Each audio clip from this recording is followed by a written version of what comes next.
The fire burning red in a Georgia representing of a Kams audience. Big up Kidaki, Buxton massive. Hey Babylon boy, you go on like you like Kams son. Red. Kams audio son. You burn this swine when no want you shine. The tree of life, them no want you climb, cause them heart no kind. Kams I say them heart no kind. Buxton massive. Kidaki. Red that.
That's all the money that me work for. A 2 pound note and a guilder piece. A 2 pound note and a guilder piece. A 2 pound note and a guilder piece. This is all the money that me work for. I said money, neighbor, money, neighbor, money, money, neighbor, money, money. And I don't want you conniving money.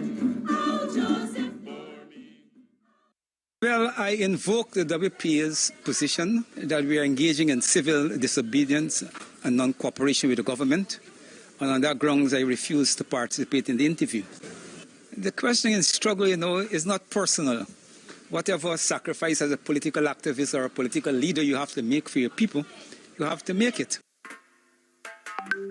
Guyana and Guyanese, at home and abroad.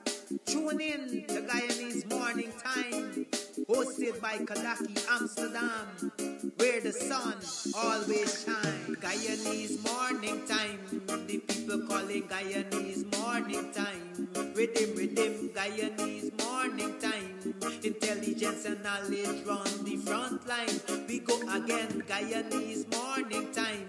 The people call it Guyanese Morning Time. Rhythm, Guyanese Morning morning time. Intelligence and knowledge run the front line. We go again. We rise up early morning watching Kams TV, where wisdom and knowledge, yes, it is the key. Exposing corruptions over land and sea, where the wicked politicians, they try to trick me. Guyana is a land for everybody. With 6 races should live in harmony.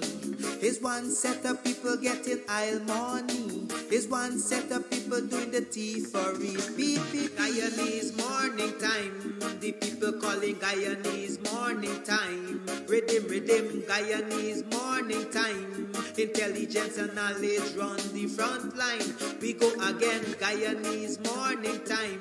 The people calling Guyanese morning time. Rhythm, rhythm, Guyanese morning time. Intelligence and knowledge run the front line. We go again. This is a program that you all can see, sharing your views and your integrity. Like it, comment and share it all around. Pass it to your neighbor, safe and sound. A sad situation going on in this town. The voice of the people is getting trampled down. Out of the mouths of babes and sucklings, with Jah as ordained me to sing. I sing Guyanese morning time. The people calling Guyanese morning time. Rhythm, rhythm, Guyanese morning time. Intelligence and knowledge run the front line. We go again, Guyanese morning time. The people calling Guyanese morning time. Rhythm, rhythm, Guyanese morning time. Intelligence and knowledge run the front line. We go again, fooling the people. You promoting evil. Stop lying to the people. You are a part of the cycle. Stop fooling people. You promoting evil. Stop lying to the people. You are a part of the cycle. I say Guyanese morning time. The people calling Guyanese morning time. Rhythm, rhythm, Guyanese morning time. Intelligence and knowledge run the front line. We go again, Guyanese morning time. The people calling Guyanese morning time. Rhythm, rhythm, Guyanese morning time. Intelligence and knowledge run the front line. We go again. They got Breakford, Bork and Mark Benchcop. David Hines and Kadaki Amsterdam. Sherrod Duncan, Nigel London. Normal Brown and Gavin Matthews. Big up Paslow Port People Governor. Simona Brooms, Robin Simpson. Hampton Green and Winston Jordan. And yes, we can go right on and on. Guyanese morning time. The people calling Guyanese morning time. Rhythm, rhythm, Guyanese morning time. Intelligence and knowledge run the front line. We go again, Guyanese morning time. The people calling Guyanese morning time. Rhythm, rhythm, Guyanese morning time. Intelligence and knowledge run the front line. We go again. The relatives and friends of young Wyndham Bacchus, they deserve justice. The family, the relatives and friends of our in Boston, they deserve justice. The family, the relatives and friends of Peter Headley, they deserve justice. And so when we say that Guyana is an apartheid state, we have the evidence to show.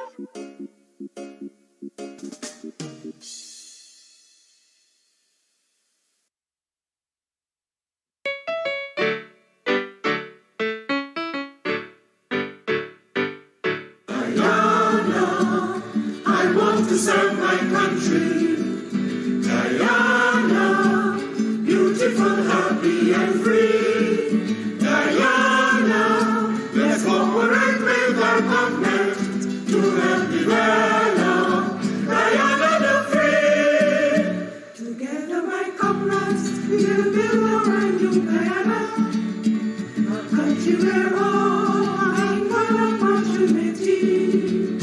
So let us begin now to show loyalty to Guyana by showing love and respect for all Guyanese. My brothers, my sisters, we will live and die here together. Our motto, one For harmonious living, cooperation will be forever.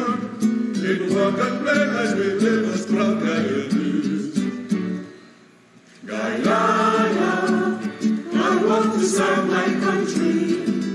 Guyana, beautiful, happy and free. Guyana, let's cooperate with our government to help develop Guyana the free. Well, it's time we said all the rich lands in the interior. Our natural resources are there in great quantity. And we will do farming and establish jobs by the border. With global food so we could fill all Guyanese. My greatest desire is to serve my country, Guyana, and sincerely help my Guyana to move along. Our government asks us that we study hard and we learn the things that will help Guyana to become strong. Guyana, I want to serve my country. Guyana, beautiful, happy and free. Guyana, let's cooperate with our government to help develop Guyana the free. To help develop Guyana the free.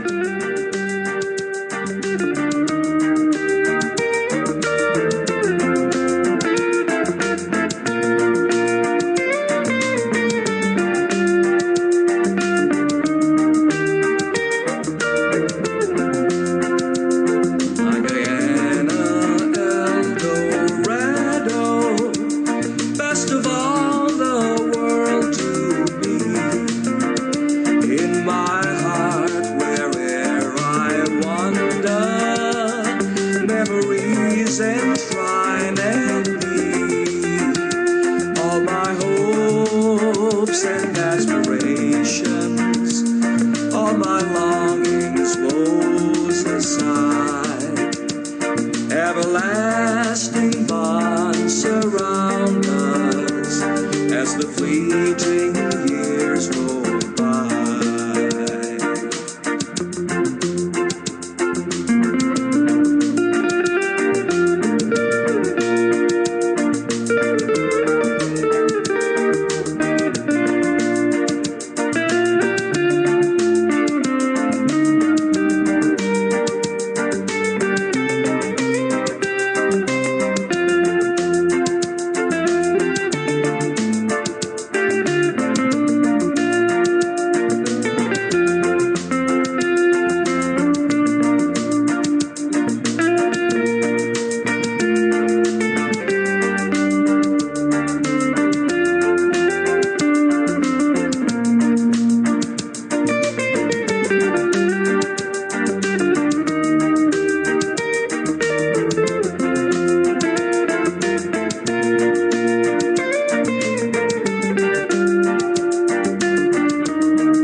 Are you planning your next visit to Oil-Rich Guyana, South America?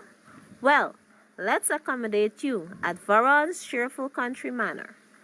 With free secured on-premises parking, our beautiful vacation air-conditioned home offers 3 beds, 2 bathrooms, a spacious kitchen, and all modern amenities.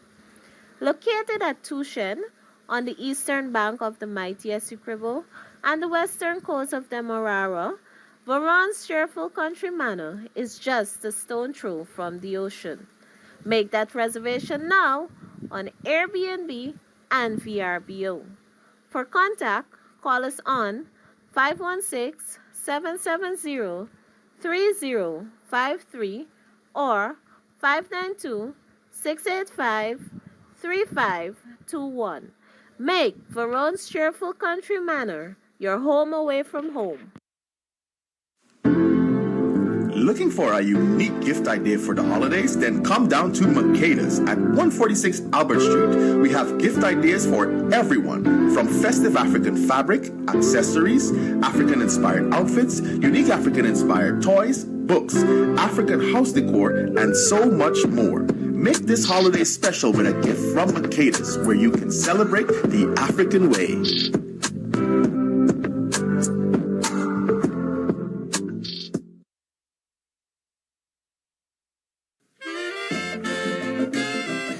I don't know if you caught the last segment.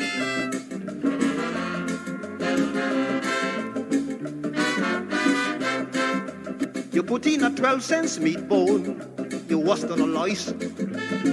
I gonna give you a word of advice. Take your meat out my rice. You can get meat anywhere, but for the best cuts of chicken, beef, pork, mutton, and lots more, check out T&W Harris Butcher Shop, located in the East Remvelt Market Meat section. Call us on 609-2049. Ask for Rastaman. T&W Harris Butcher Shop brings you the best in fresh cut meats and lots more.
this is Konganaya outside of Demico, the western pavement of Demico.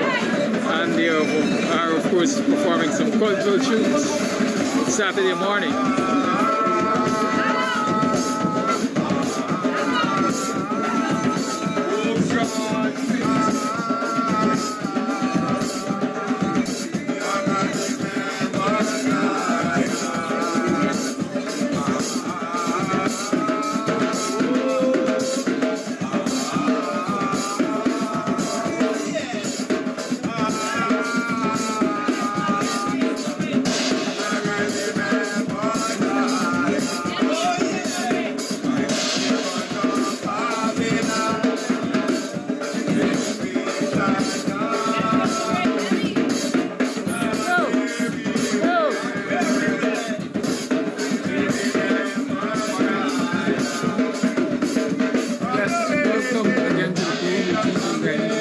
Let us remember in our prayers the relatives and friends of the confirmed five fallen soldiers.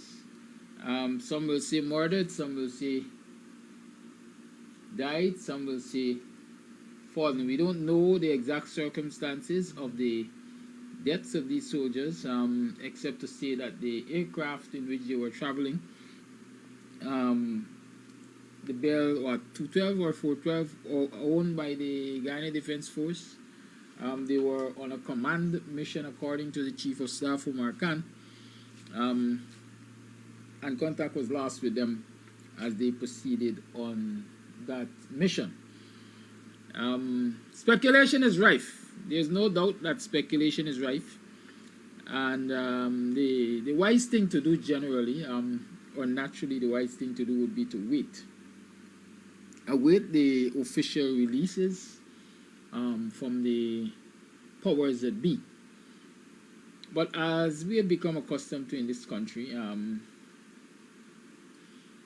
you might wait in vain, you might wait forever, you might never know the truth of the matter. And so when information is slow, when the authorities are slow to release information to the public and explanations with the aim of educating them and keeping them aware, speculation follows. And so there are lots of speculations out there as to what really happened that resulted in the crashing. I was about to say donging. But donging, when you talk about donging of an aircraft, especially when you're talking about military actions and movements and so on, has its own connotation. It assumes that the enemy combatants took it out of the air. All right, so let us stick to the fact that, or let us stick to the declaration that it crashed. According to the military, it crashed because there was bad weather, or it is assumed that the crash resulted from bad weather in the area. But the questions will continue to remain out there.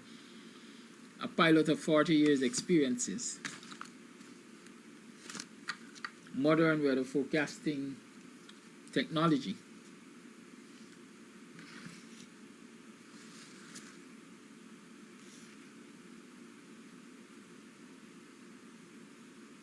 those are two combinations which would suggest that... Are you hearing me? I'm not seeing my mic. Oh, yes, right. When you combine modern technology for weather forecasting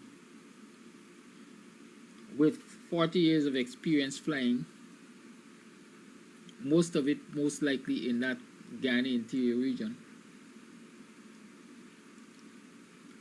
I think one would be hard-pressed to believe that that issue is a simple case of bad weather resulting in the crash of that aircraft. But, like I said, let us await the declarations of the powers that be. I'm sure the investigations have started because the crash site was identified, survivors were collected, rescued. The dead, I would assume, has been transported so far, maybe to a mortuary someplace or other. And so it's likely that investigations have begun. Let us hear about those investigations. I trust that the authorities, the powers that be, will be swift in their investigations. I know for a fact that they will and should, ought to, enlist the help of friendly countries like the US and so on, right? And there's technology to very quickly reconstruct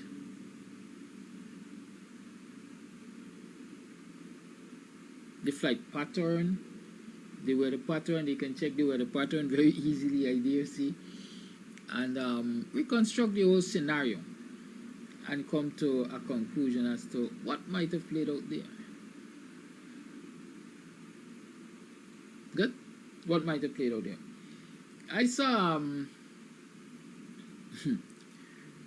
I've seen a number of videos where people suggesting that the aircraft, when it left base camp in Ghana, had problems. Guyanese storms had problems. I saw a post not too long ago saying that the propeller, if that is what it's called at the back, was not spinning the way it was supposed to spin, and so on and so forth. I'm not an engineer, I'm not technical, I don't know. But again, I would argue that a pilot of 40 years experience is not going to depart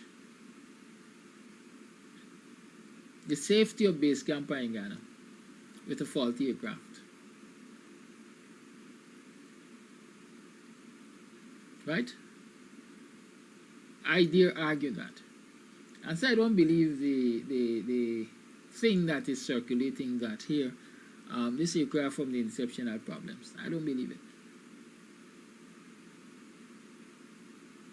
But there will be a lot of suppositions and rumors and rumor mongering and everybody clamoring to be in the know or to appear to be in the know. But like I said, let us demand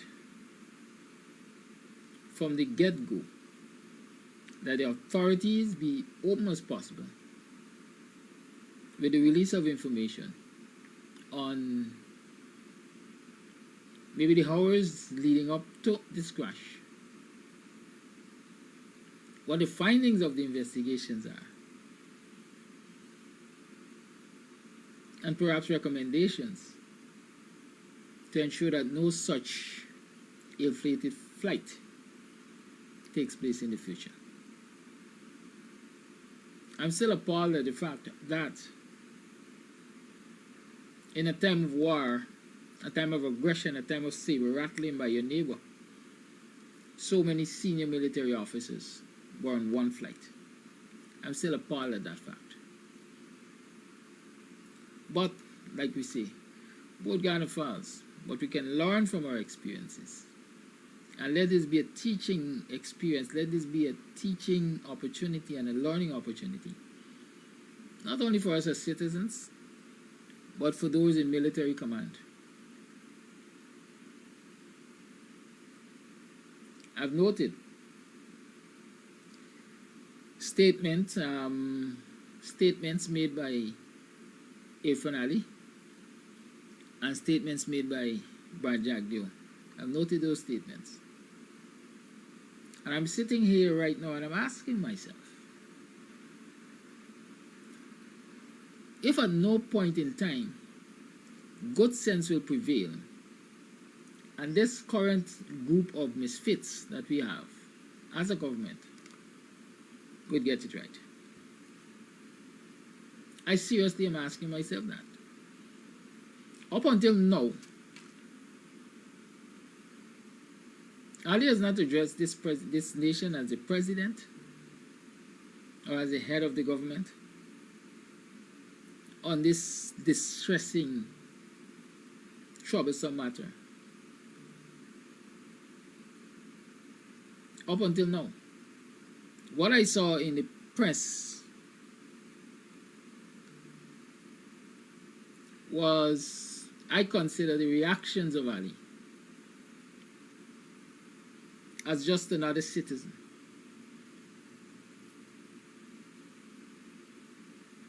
As the statement says, just another friend, perhaps colleague of these men in uniform.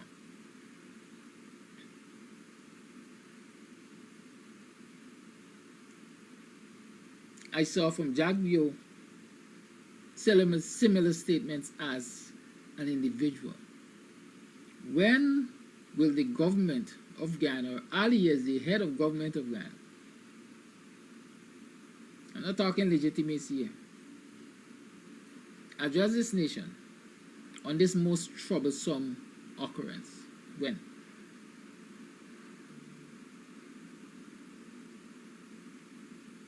Guyanese, or most of us yesterday learned that the U.S. Southern Command, or the U.S. military as we know, the U.S. Southern Command, have started conducting flights. Or yesterday they conducted flights. I don't know if it's continuous, and I'm sure no Guyanese citizen knows if it is continuous. But there was a release from the United States Embassy that the Southern Command will conduct flights across Guyana, especially in the border regions. Are we saying that the governance of this country has now gone to the U.S. Southern Command? Are we saying that the people who are sitting in the seat of government shouldn't be reporting to Guyanese citizens, shouldn't be explaining to Guyanese citizens what are the steps being taken to protect them from the enemy? No one expects a declaration of the government of all the maneuvers that will take place. But we want to know for sure. Is the U.S. military on board with the Guyana government and will be there with the Guyana government to defend the territorial integrity of Guyana along with the Guyana Defense Force? Or is that just a cautionary or cursory flight, a one-off thing, just to assess the situation? Guyanese need to know that.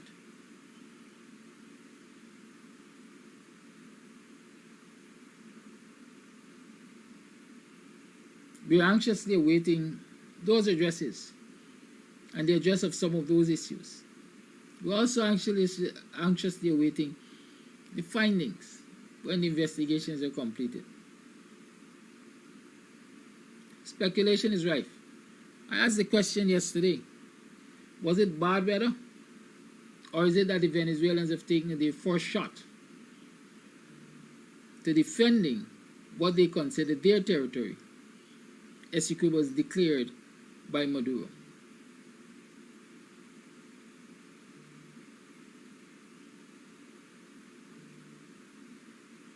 Speculation. But my speculation, I dare say, is as a result of analysis. And I find it curious. A statement that was made by someone on social media, definitely a Venezuelan,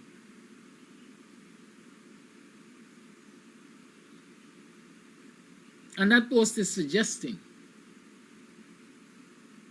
that the Venezuelans are responsible for the downing of that aircraft. Curious. I find it curious.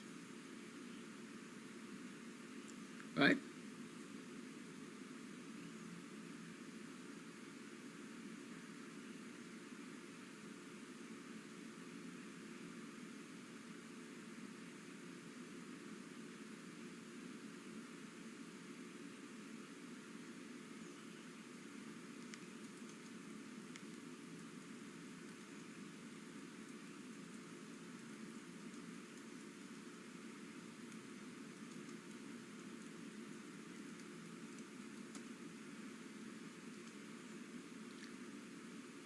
That statement, I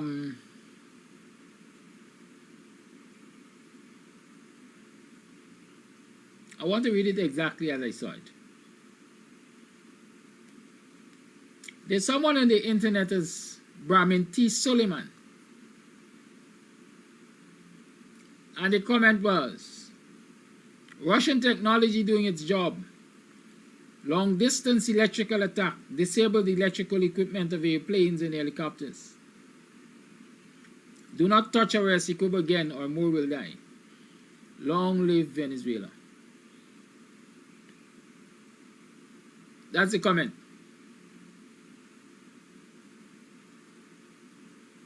I don't know how much store to put on that comment, but y'all could assess it for yourself. Right? But I'm saying when there is a laxity, shortage of information coming from the official sources, people will speculate. I'm being told that I'm told by one of my usually reliable and trusted sources that a statement issued by the Guyana Defense Force sometime last night has basically indicated that nobody was evacuated because of the weather and the rescue operations will continue today. Persons have been found dead and alive, as the reports have said. But I'm hearing from one of my usually trusted and reliable sources that even those who were found alive have not been air dashed, evacuated, brought out of the crash area. There was also a post earlier on Kams Tv as breaking news saying that word received is that the 6th military man has died. Ancio Crawford, lieutenant I think he is. However, that is still up in the air because the information is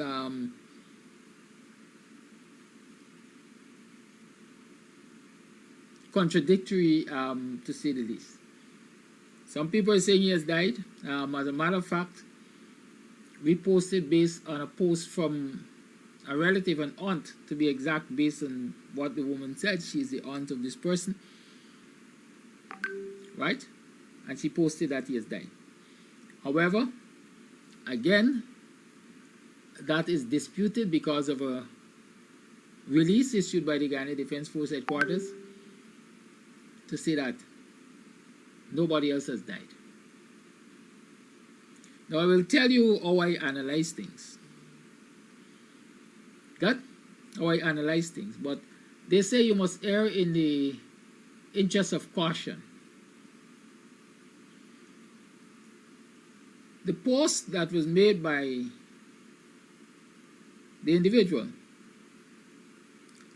was made sometime around 1 o'clock this morning. The release by the Guyana Defense Force was made sometime around 12 o'clock last night. So if I were to analyze the order of events, I'm saying that the aunt's post is later than the Defense Force's release. And so the possibility is, there's a high possibility that the aunt knows what she's talking about. But like I said, I took the post down because I don't want to be accused of fear-mongering, and I don't, as the Guyanese people say, I don't want to be accused of calling death on anybody, and so on and so forth. So we will wait and we will see. Right? Sometimes you just have to wait and see. Good. It is 4 minutes past 8 o'clock hour. I'm opening up the lines. I am opening up the lines right now so that you can have your say. And let me say this. Let me say this. Here is the release, I think. Rescue and recovery operation continues. The Guyana Defense Force continues in its efforts to rescue and recover the personnel who were on board the ill-fated Bell 412 aircraft when it crashed yesterday in the mountains of the Mazaruni area. 2 search and rescue capable helicopters provided by Omni made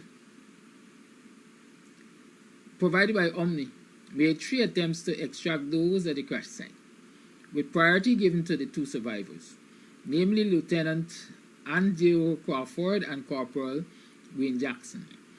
These efforts were, however, thwarted by the persistent severe weather over the site.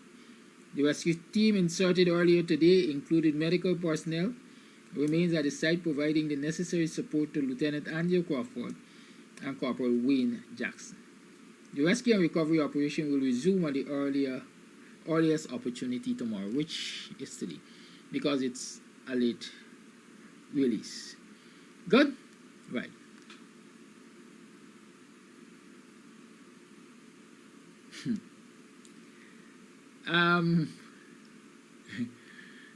Well, I'm seeing I'm not going to quote these sources, but based on what I'm seeing in these messages, some of them are referring to the very statement which I just read to you by Suleiman, who said, listen, the Russian technology is working. The crash was caused by electrical waves used to disable, I would say, critical systems of the aircraft, causing it to crash. Callie Live, good morning.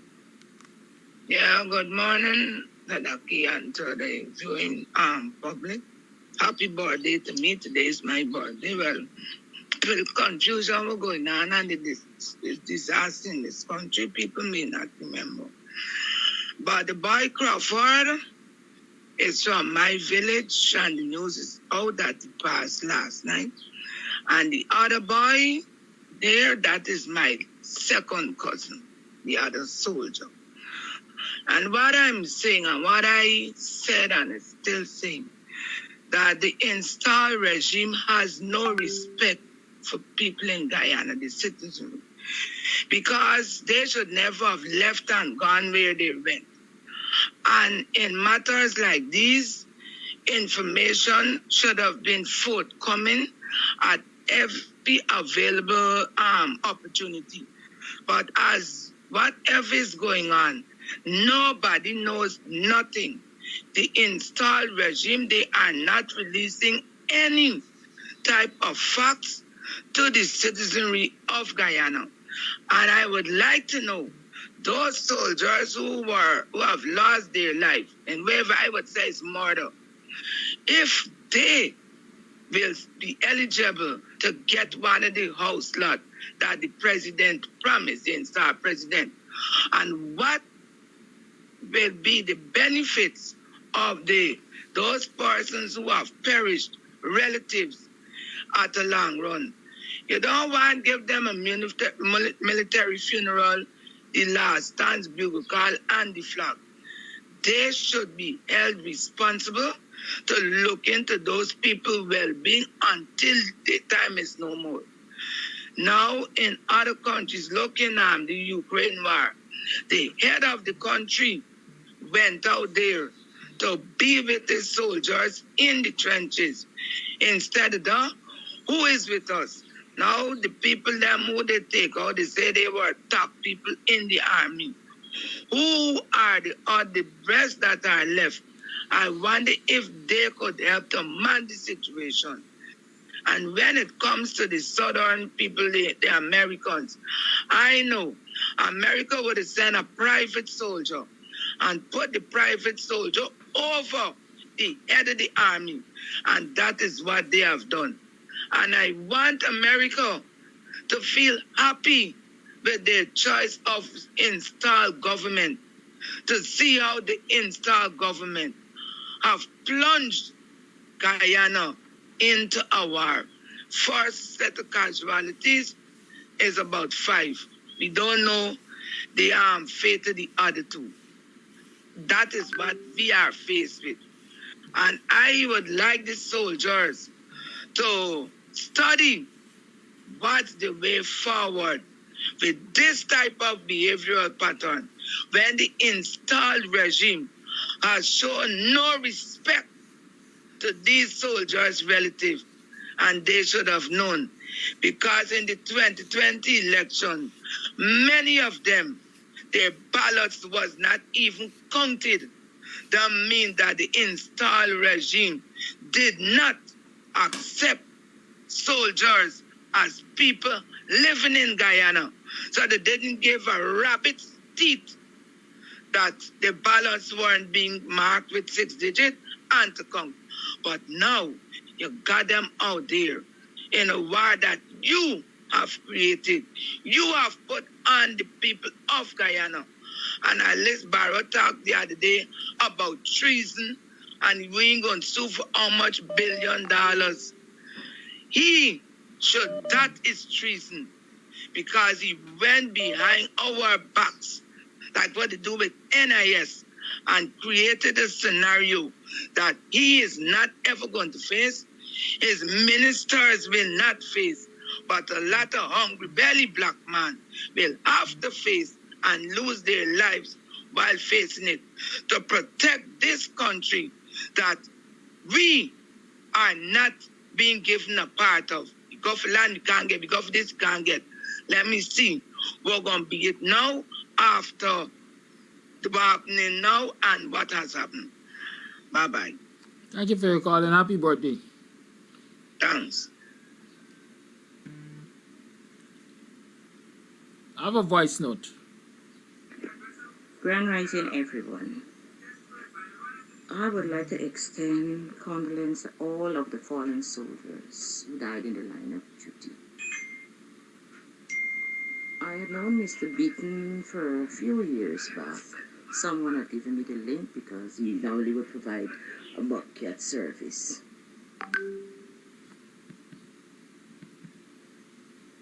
Call all the line. I need to complete this voice note. And seeing him for the first time when he came to the on the land where the contractors were. He approached the contractors. They weren't doing it right. They weren't doing the foundation right. And he challenged them. He operated like a real leader and a brother to me. He took the wheel as if that work was being done for him. You know? And in terms of appreciation, I told my husband what went on, and he in turn told me to offer Mr. Beaton a gift. I did, but he did not take it. He refused to give. Mr. Beaton has been so dedicated, you know, in terms of what I have to do at the place. Whenever I call him, he would have a look at the work and he would advise me, you know. And when I heard he was one of the soldiers, the same person who gave me the link to contact him, she said, your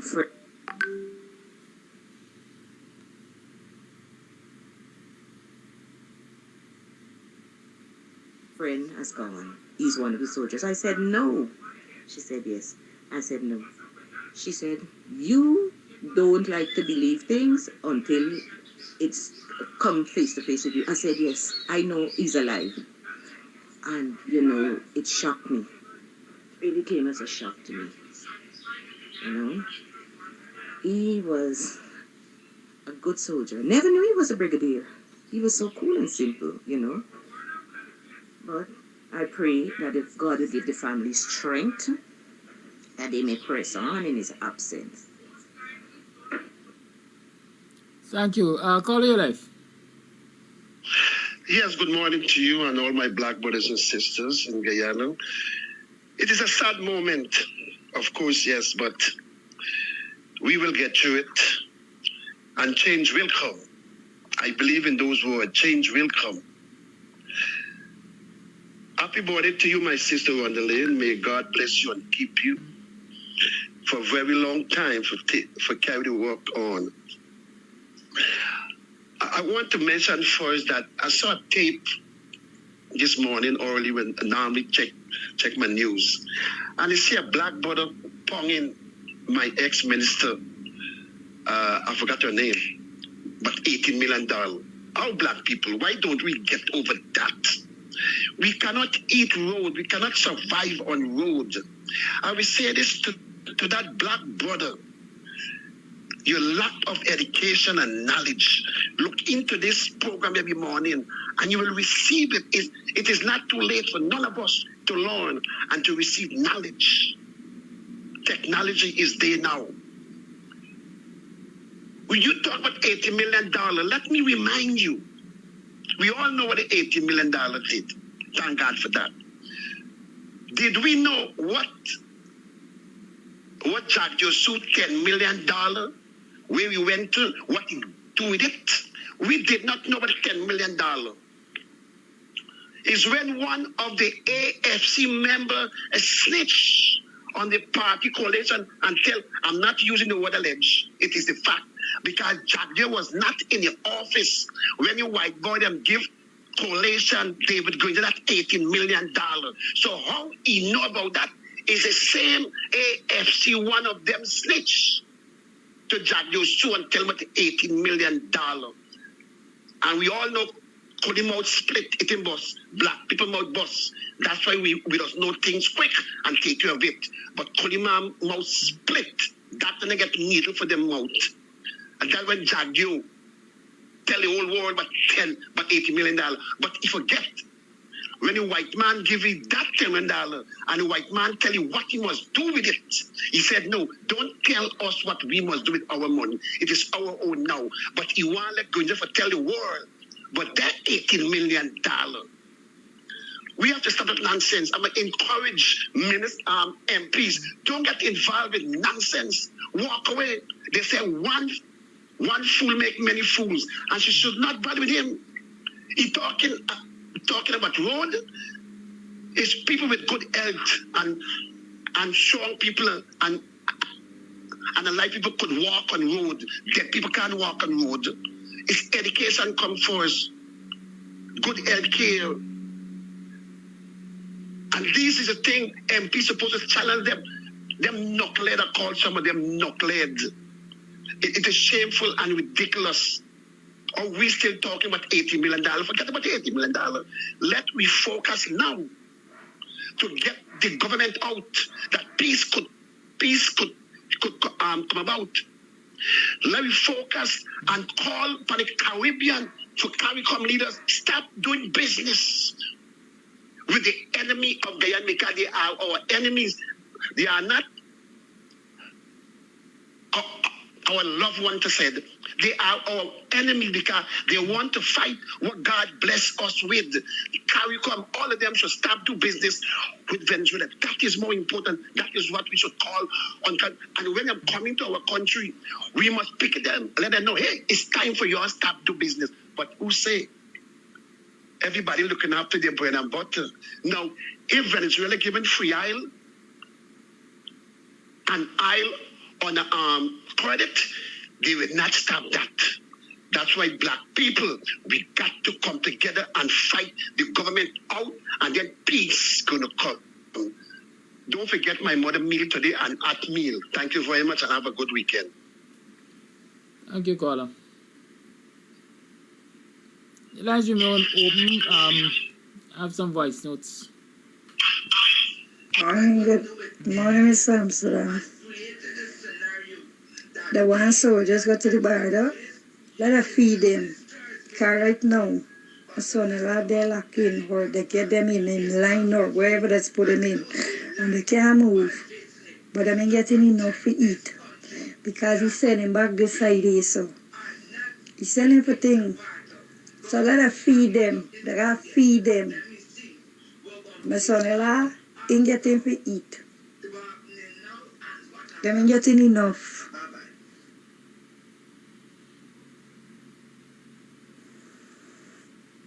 A very blessed good morning to you, Mr. Kadaki, and a very blessed good morning to the rest of the Guyanese nation, and God bless your station once again.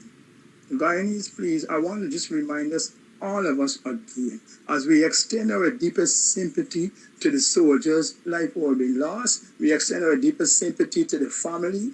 We extend our deepest sympathy to the military, the Guyana Defense Force, and to our own self. We are all mourning the loss of this, which is unnecessary and uncalled for even around this time. But however, we put all the blame squarely at the Venezuelan feet, because they are physical, spiritual, and mental way of things being done. So they are already psychologically causing conflict where we lost life.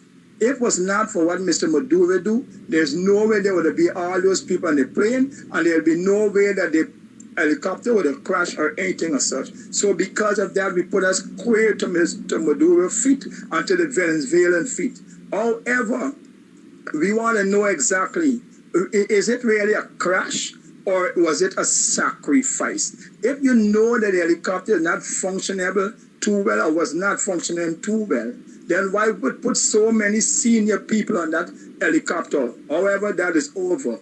So we leave that for wait and when the government they release what they have to release. The next thing I want to say, as I was reminding you all until yesterday, the 2 black jets that Russia gave to Venezuela, they are also low altitude or high altitude jets. I'm not saying they're involved in anything of such. And also we have to remember that the Iranis, them have military people and they're training the Russians how to operate drones. That is going on in Venezuela as we speak.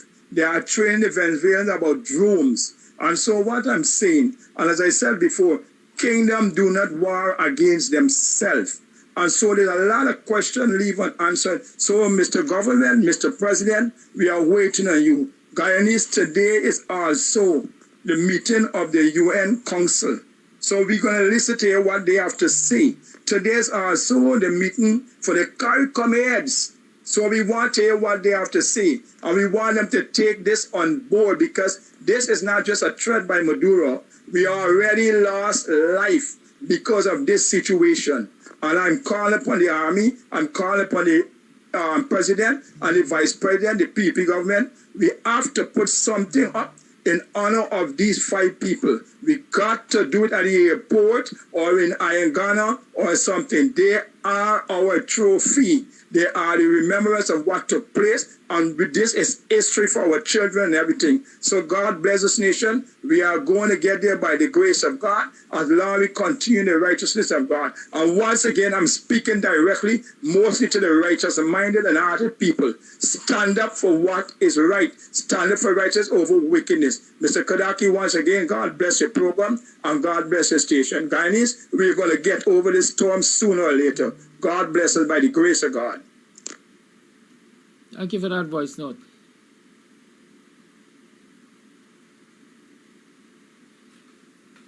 You tune to the Guyanese Morning Time. It's 23 minutes past the 8 o'clock hour, and I'm your host, Kidaki Amsterdam. Let's continue to keep in our prayers the survivors of that fatal crash. And let us continue to keep in prayers our nation. Mr. Amsterdam, good morning. As Guyana mourns, I dare say, Guyana is in a mess. You have these politicians in the name of Jagdio, Irfan.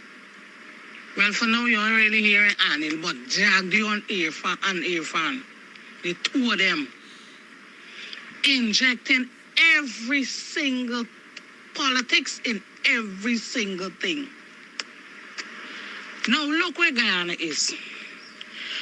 The roads can't build properly because it's all about politics. Friends, family, and favorites. Now you can't get no proper understanding of what's going on with this military issue between Venezuela and Guyana, because it's always about the up. It's always about the photo up. I hear and I thinking something. The president of Guyana went and said you're going to spend some overnight out somewhere by border with the men and one.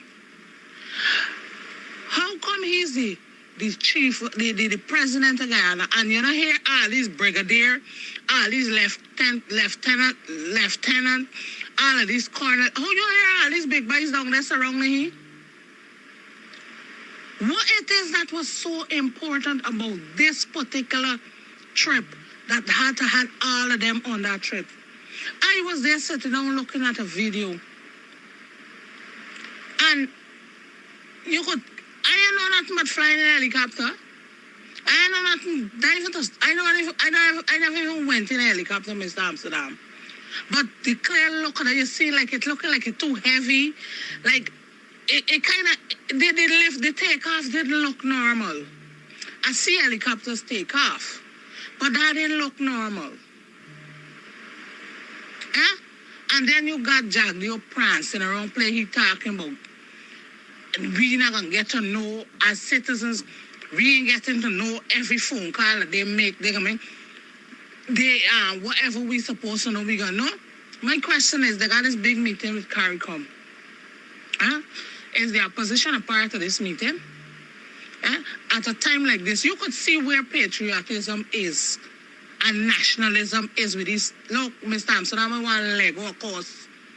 Imagine you got something like this going on in the country. It's not like if them get non 10 seat or 6 seat majority.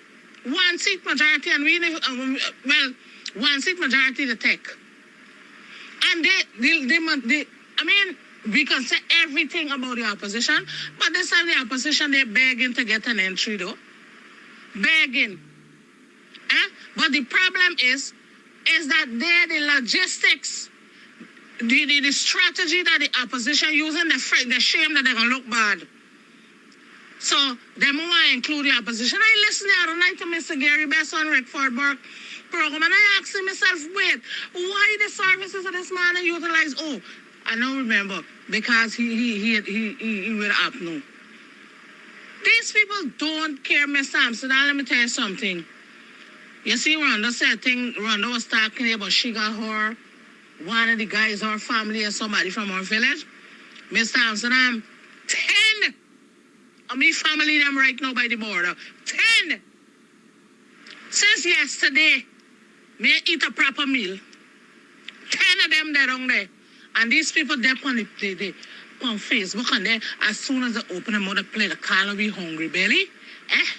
They call me Hungry Belly, and we they protect them when they lie down and they blast the bed in the night. When them cutlass, when them the Scott came with. When them there. Instead of them going to take up arms for going fight the border, guess what they're doing? Everybody had a nose for go spend Christmas in America. Because that's how them is. Thank you for that voice note. The others, I'm allowing you to have your say this morning, Kadaki. As usual on Fridays. The caller that called in a while ago, the pastor, the preacher man, that recommend that there should be some memorial for these men that die in the line of duty. I'm not in agreement with that part of his statement. What about these 20 students that perish? No memorial haven't been set up for them. They were murdered. They were murdered. No, I'm not in agreement. Thank you. You know, sometimes you gotta take some chill pill. And this is one of the times I'm going to say you gotta take some chill pill. Right? You know why you gotta take some chill pill? We have to stop believing or behaving as though if we do one thing, we can't do the other. You have to stop believing that. If we do one thing, we can't do the other. We can do all things that need to be done. And so if it is the voice notice believe that a memorial should be set up for the 20 students who perished in the dorms fire, then the argument should be made and the case should be made and the necessary actions to be taken to push government to set up that memorial.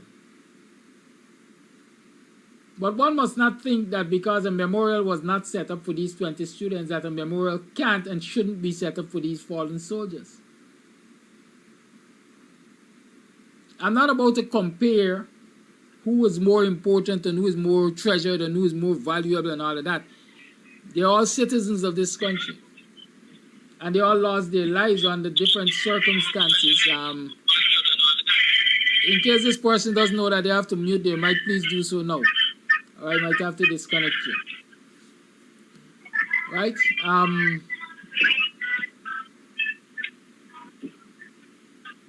Hello? Caller, when you call, you're supposed to keep your mic mute. I will acknowledge you when you can speak, please. Was the next phone I had to turn it on? The next. Please mute your phone. I don't do it already. Yes. So is that one or the other? All of these things could be done together. Just no listening, so just no, can't turn on it now, just no. I'm turning it back just no, baby. You look your card in. Call again. Good morning. My condolences go to the soldier. Mr. Kadaki, this thing getting worse and worse. It's time we need to come out and get these people. Just shut this country down completely. You can't judge them, keep going on and going on. It's more life from going on. This is just the start. It's more going to go down the drain. And them are telling people nothing what's going on. Them are telling people nothing. Them just doing things of their own. Them are telling people nothing. And more life from go down.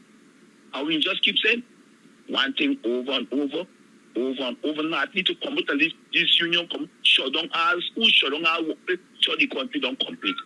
This is the only way.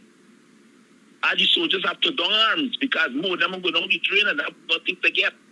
Oh, slap. What benefit the family get after? Nothing. They get promise and promise of comfort of fool. This is how you don't get these black people in this country. In the military, even to the police post, just time with them, see the two get locked up. More of them get locked up. More of them, they use them and then they can dump them. So our country is in a serious crisis, in a mess, it's dirty. It's dirty. This is what I have to say for today. Thank you very much. Thank you for your call. I'm repeating, when you call, please mute your microphone or I will disconnect your call. This person seems to be a first-time caller. I hope they get the message now. The next time you call and your mic is not muted, I will just disconnect the call.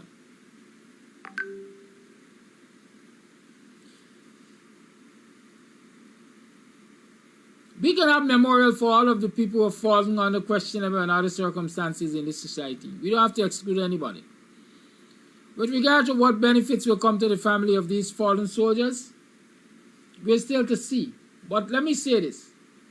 I can talk from the police point of view. Call all the line. I can talk from the position of knowing about the police. In the 2000s, when policemen were being killed in uniform and so on, the PPP government established a $1 million life insurance to them. If you died in the line of duty, your family was going to get $1 million as your life insurance package. I don't know that has changed. I don't know that has changed, but I know that's not value for life.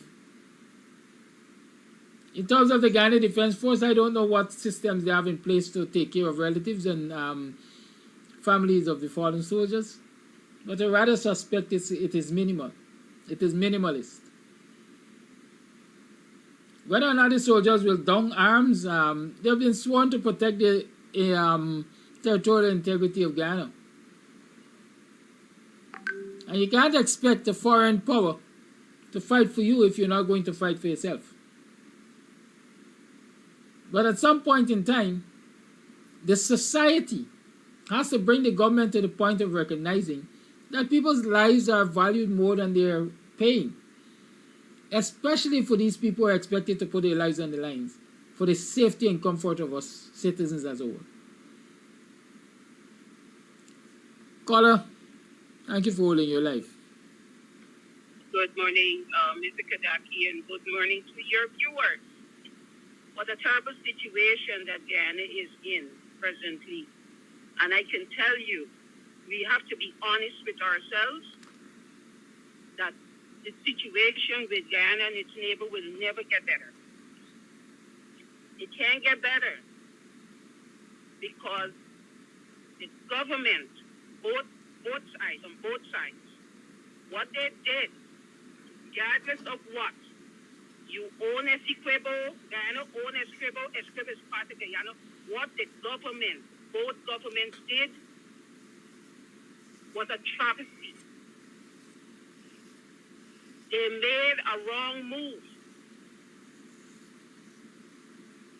What they did in signing that agreement with Exxon, without the notification of their neighbor who they have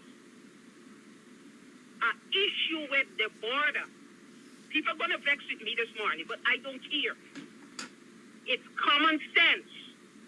You cannot do such a situation and expect not to have a retaliation. The land is in dispute. You should have never did what you did. It is total greed, irresponsibility.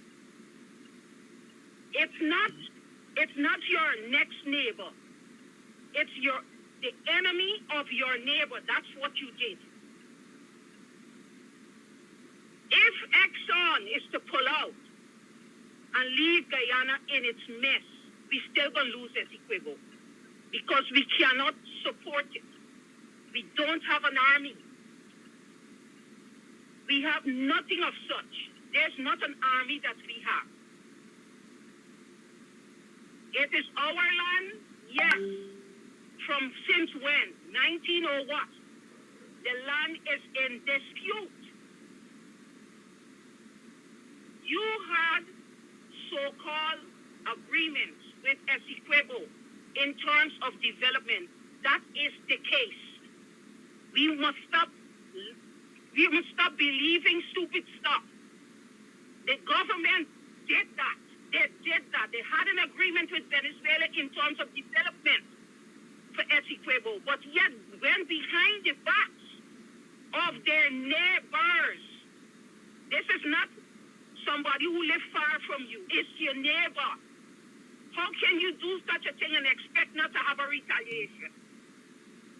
As far as the government, as far as Guyanese should be requesting from the government, the same reason why they overthrew Mr. Granger, they have to have a referendum, have Essequibo or whoever wanted to build a airspace, they have to do it now because it's gone, Guyana gone. It's not going to get better, my friend. As soon as Maduro have his backings, he will issue the ID cards to the Essequibans, and my friend, the same Exxon, the same US, the same Canadians, the same British, won't care a damn. Look what they're doing to the Ukrainians. They can't do nothing. Look what they're doing to the Palestinians. They can't do nothing. The UN can't do nothing. They wouldn't. CARICOM wouldn't do anything. Y'all have a referendum tomorrow. Let the airspace bill because that's your only avenue out. It won't work. It's done. And who the hell, which country on earth put 5 senior officers on a second-hand helicopter to fly in the jungle, which is not your helicopter? Your pilots were not trained enough to fly it in bad weather. My friend, Guyanese gotta open their eyes. Y'all getting carried to the gallows and you've never seen it. Have a good day, Mr. Kadaki. Thank you for your call. And while we are talking about this current situation in the border issue and so on, let me inform you in case you haven't paid attention to it. The Surinamis are now ratcheting up the complaints. The Surinamis have decided that they're going to go to the ICJ on the Guyana border issue also.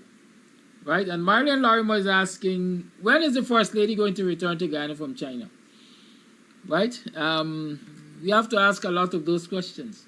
Where are the relatives? Where are the children? Where is the family? Where are the families of the politicians who are running things in this country? Where are they? Good.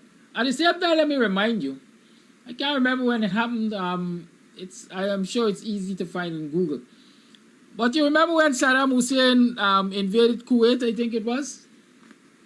In the name of oil? That was his undoing. Right? That was his undoing. And I'm sure Maduro is aware of that fact. Remember when Saddam Hussein invaded Kuwait? It was Kuwait. Destroyed Kuwait. From that day up to when he died, he knew no peace. I'm not hoping for an invasion of Guyana. But I'm also of the strong belief that should that invasion take place, especially brashly, Maduro will perhaps live to regret those actions. But there are other voice notes to play. Let me play them. This is Free Talk Friday, so it's your time to have your say. Good morning, Kadaki. My condolence goes out to the families of the soldiers. Morning, neighbor, morning. Good morning. How are you doing? Morning. Welcome to another program of Guyanese Morning Time. It is 7 hours 36 on the 11th day of December in the year 2023. I am your host, Kiraki Amsterdam. Welcome to the program. How have you been? How was your weekend? This weekend seemed to be a long one for some reason or other. How was your weekend? What have you done over your weekend?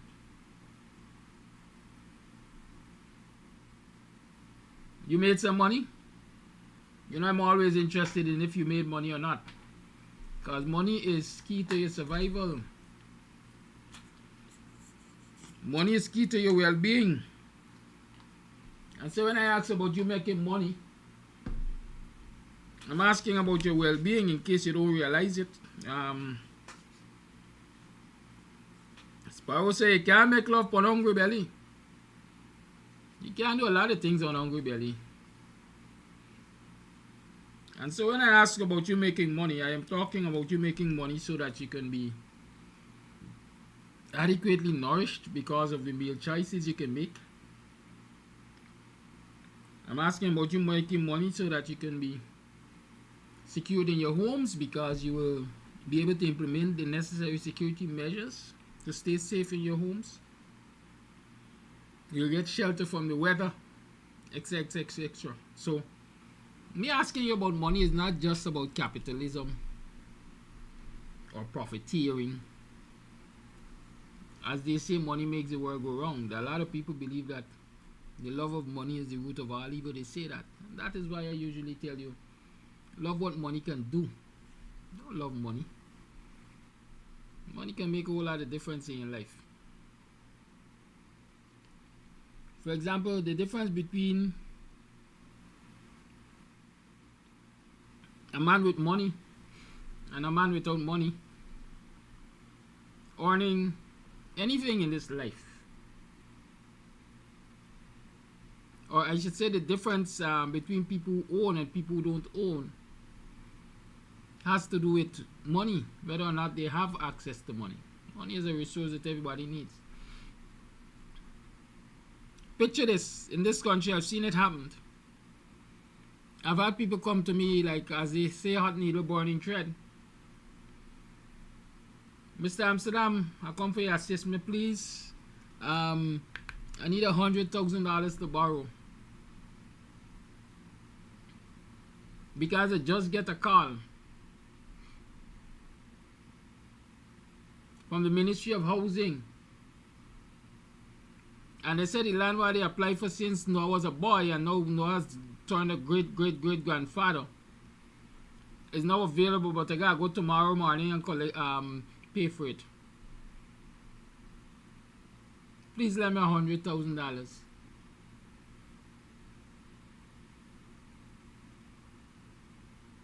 sorry, sir, madam, I don't have $100,000 to lend. Number one, I'm not a bank. Number two, I'm not doing that well. Number three, I don't have any tree in my yard that you can shake and pick up the leaves and they will turn money.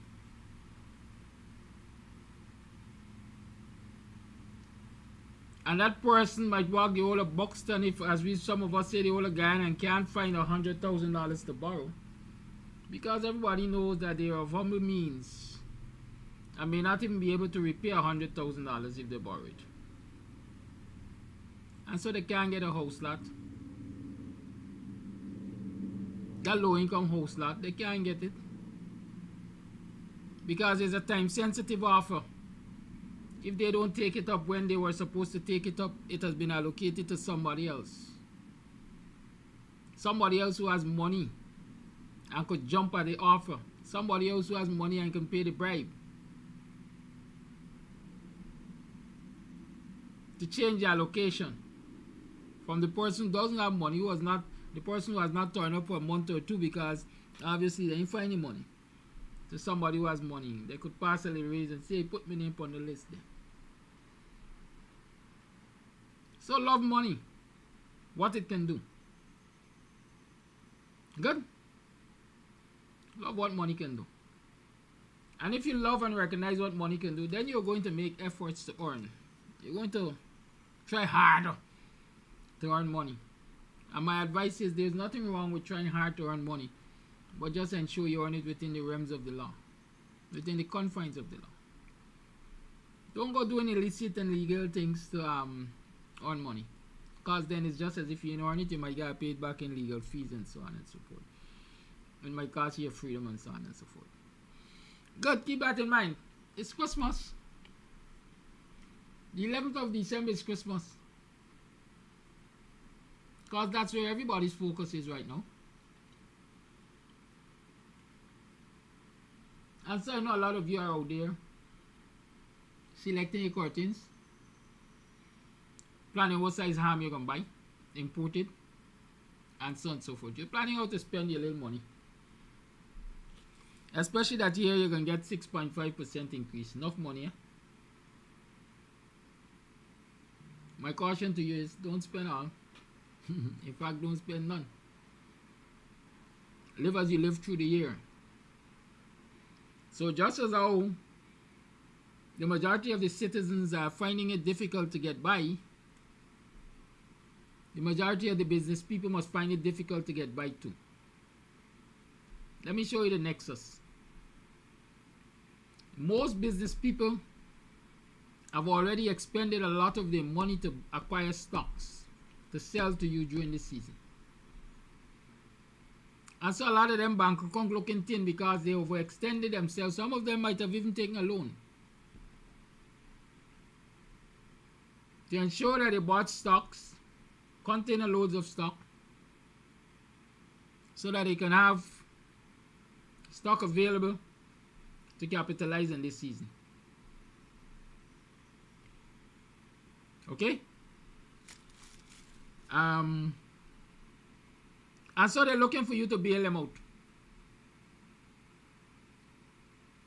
But since you've been struggling all year round and their friend in government has not bailed you out, vice versa, it should not be that you will bail them out because you need a bailout yourself. And so don't let no damn fool tell you 6%, 6.5% gives you a break to go on a spending spree. It doesn't. It sets you up. It gives you a false sense of financial stability or doing well. And so you're going to engage in impulse buying and so on. Don't do it. I've not really sat down and analyzed the 6%, 6.5% and what it's going to become and so on. For the simple fact that we have spoken about this so many times, that by now you should have the understanding that 6%, 6.5% is joke. It makes no sense. Less than $30 US or just about $30 US. And after tax it becomes about 25 or 20 US.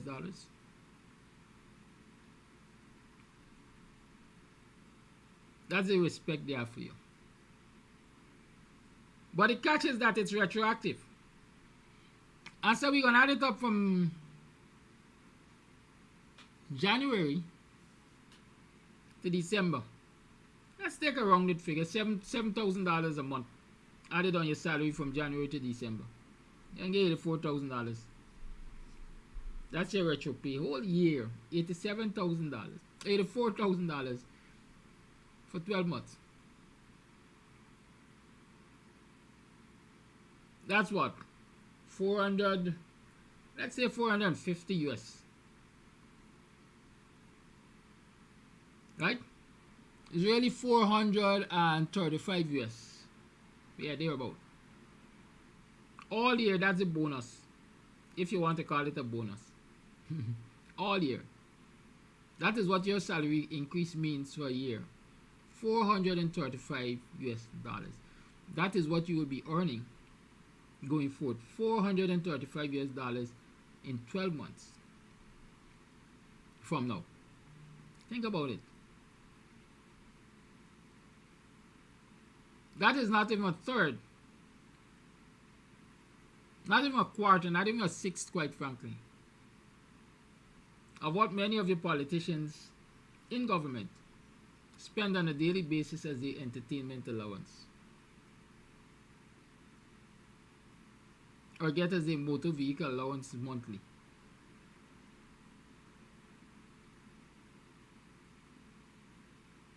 I want you to look at that increase in terms like those. How much really is this increase? Right? So don't go stretching yourself out to partake in this commercial season called Christmas. That's my advice to you. Right? I don't know what the response of the unions will be. I don't know what the response of workers will be. By now I'm tired telling people that they should protest, they should shut the country down. This is a nice time to not work. As a matter of fact, if I remember, one of the most successful protests they had in this country for wage and salaries is the one that affected this season years ago. And it spilled over into the new year and all of that. This is the time for you to really withhold your services and withhold your money. Keep it in your pocket. And in case you all don't understand how government works, at least how certain government works, this government is a government for the business people, for the merchants, for the big shots. The big shots support them. And they in turn give pay back to the big shot by contracts and so on and so forth. And the big shots have the ear of this government. And so when the big shots holler, this government responds. And so if you withhold your money and refuse to spend the little that you got with those who have plenty, they're going to feel the squeeze. Like I said, I'm sure they got enough bills to pay because they extended themselves to bring in the stock that they expect you to buy after the increase is announced.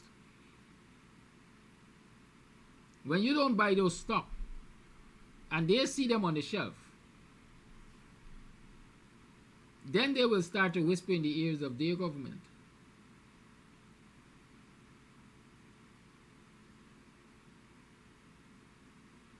And if enough of them whisper, which I suspect will happen, if you take the right actions, the government will respond.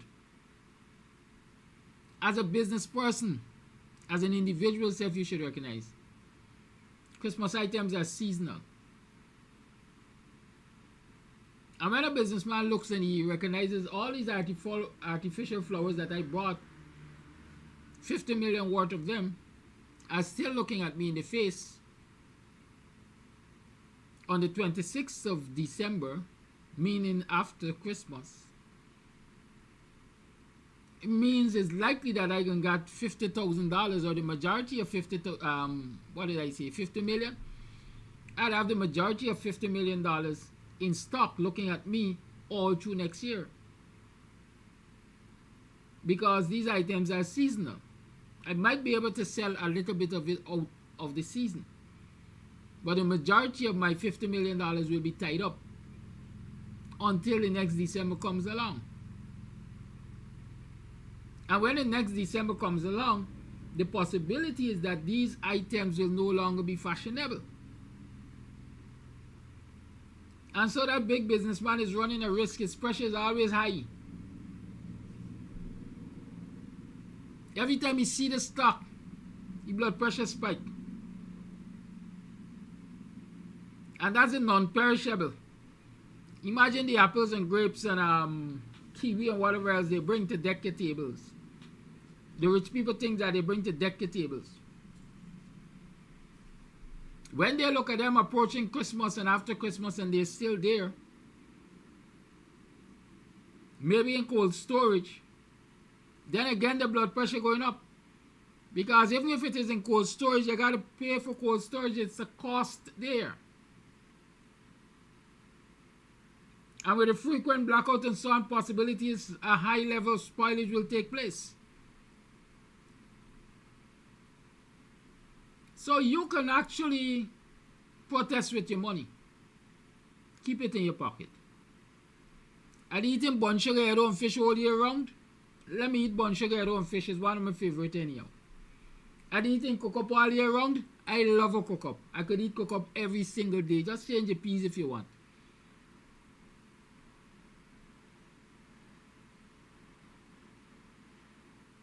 And so protest with your money. And you will see the difference in behavior in this government. Because the time will come when the big boys, commercial Guyana, will start to tell them, y'all ain't making sense. Y'all give the people money so we could get money. Otherwise, y'all ain't gonna get we support. That is what makes changes. Take that approach, you're gonna see. One of the criticisms they used to make against the Granger government is money is circulating, money is making. But that was for a different reason. The Granger government was clamping down on the illegalities in the society. But while they were clamping down on the illegalities in the society and pressuring the underground economy, they were paying money through the right channels to public servants. And so public servants were getting money that they could spend. But the rate at which they were getting it wasn't as fast as the business people in this country were accustomed to getting the money through the underground economy. And so that the ball in this government got go by we making money. But the public servants were happier.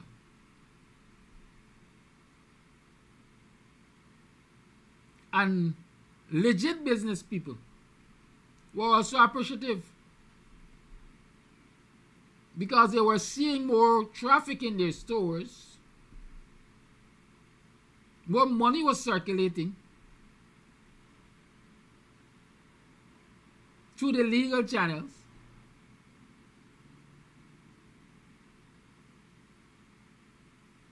But no, the Dunstogs wanted more and they wanted it fast. And so we are at a place now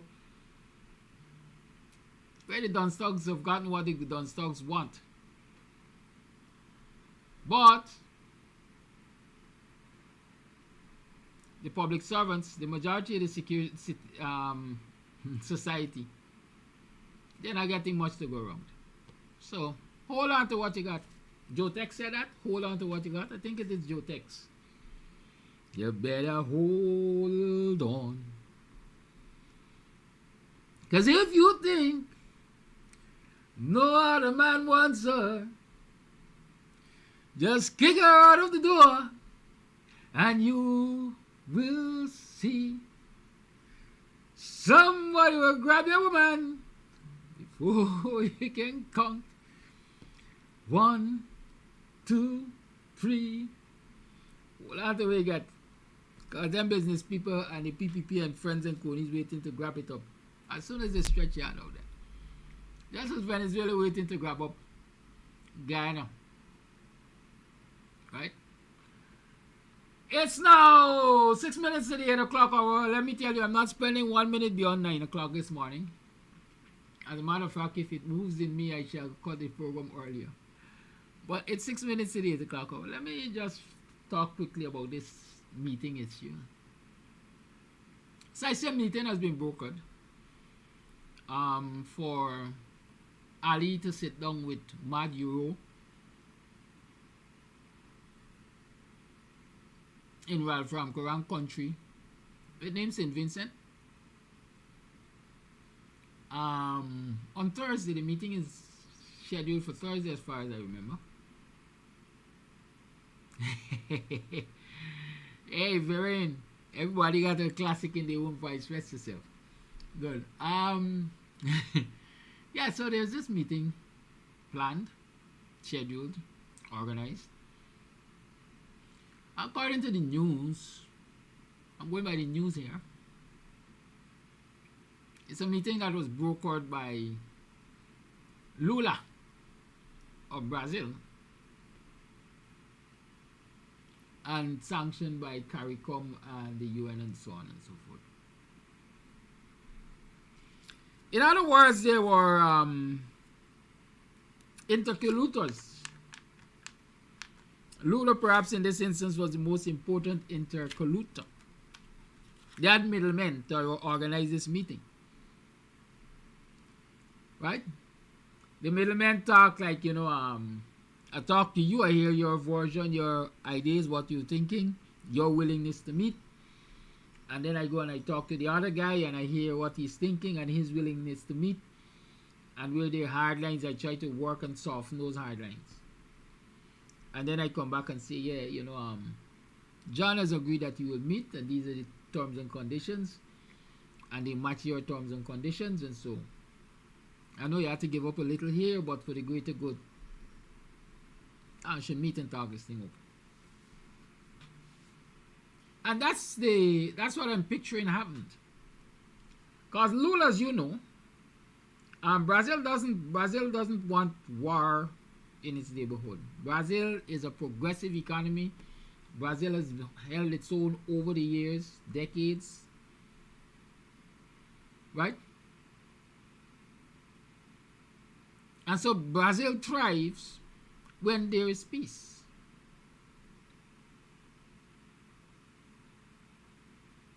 Brazil has reasonable,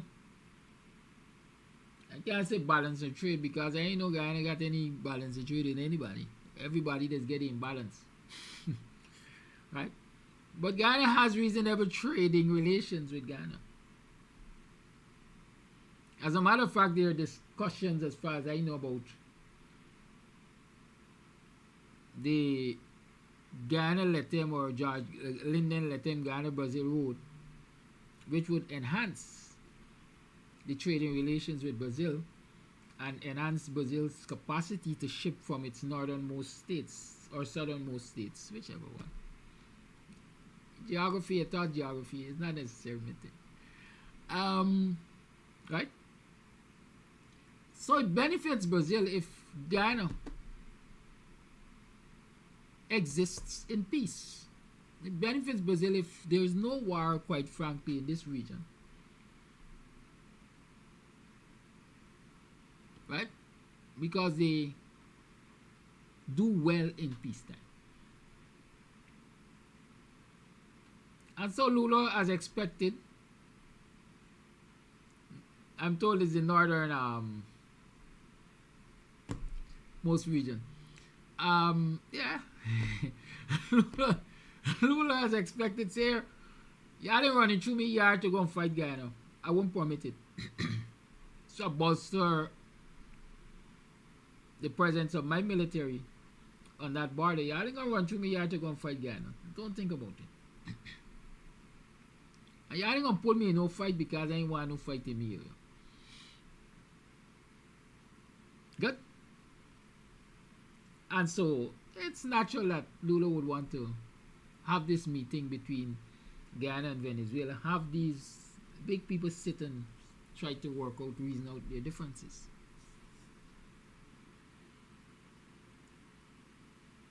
How did Ralph get involved?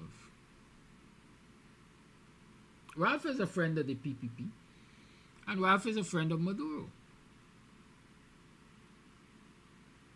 And so, hey, we got a mutual friend. We got a territory where we can go and sit and drink and talk and make up. Boyfriend and girlfriend know that. They got a mutual friend and the friend arranged for them to meet up after the breakup. And they drink, and when they get high and think, they realize how much they really love each other and thing. So Ralph comes in. Ralph provides the venue. But more than that, what Ralph has to benefit from his good relations with Venezuela and Guyana. It would benefit me if these people don't fight. Okay, I'm going to get benefits on both of them.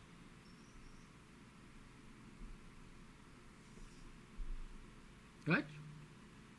But knowing Ralph, I'm sure Ralph rooting for the bigger boy in the room. Venezuela more powerful. And so can we really trust Ralph to be looking out for the best interest of Guyana or Guyanese in this mix-up? That's what we have to ask ourselves. And the other important question to ask for me is it the right time for a meeting to happen between Venezuela and Guyana? Who wins? Who wins? Let's bring my Baghdad side logic to you. Who wins? From where I'm sitting, Maduro wins. So let's give it up for the boys. Let's give a cheer for Maduro. Maduro has won once more over the PPP. Why? How can I come to that conclusion? Because, like I said, I'm bringing some Baghdad side analysis to you. From the inception, Maduro was saying, let us sit down and, I don't know if you can sit up, but you sit down.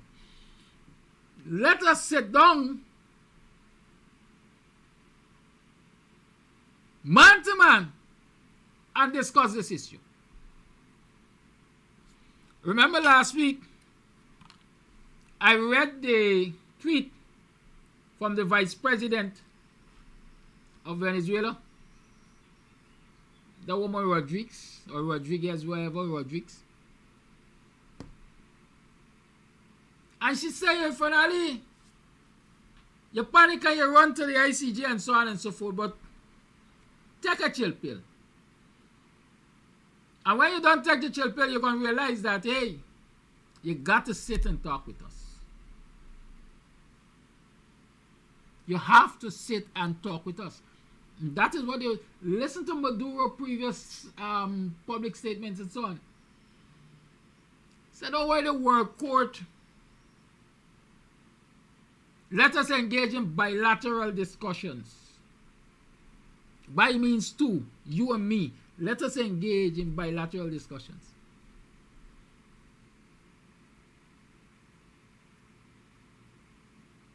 Right?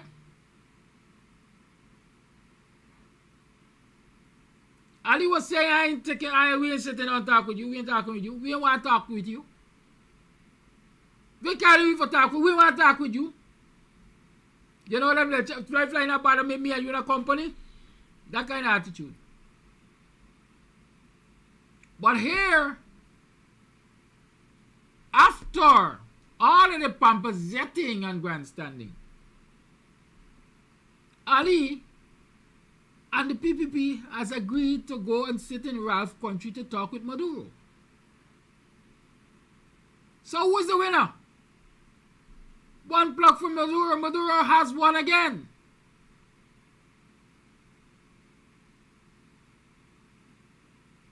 And I'm going to say it, and I'm going to say it loudly and clearly.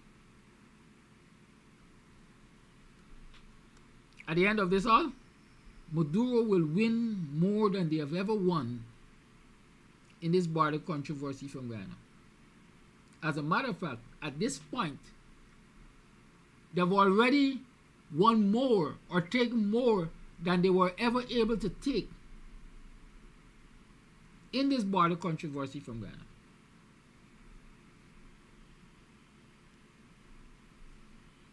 Dialogue is always a necessary thing. When you dialogue is important.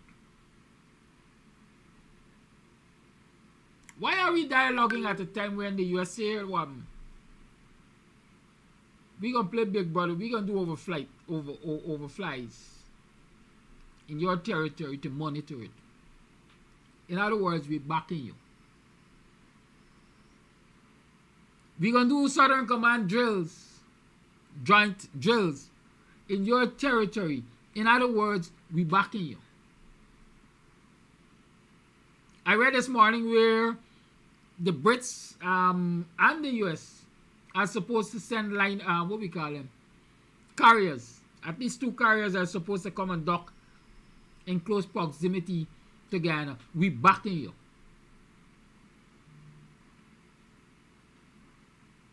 Why am I talking with the bully if Big Brother is standing with me? Why am I talking with the bully if Big Brother is standing with me? What am I going to say? Me Big Brother there for me, left for me, Big Brother there for me, right? Me getting nothing. I don't even have to do that. I have to stand my ground and say, I ain't coming. I ain't talking. I have no interest in talking. There is no benefit in talking with you from my end. A lot of people just go to discussions and say, hey, we gonna talk, but I go in and I telling them, me ain't giving them nothing. But at the end of the day, in most instances, when we leave those discourses, we would have given something. Even if it is an assurance, we would have given something.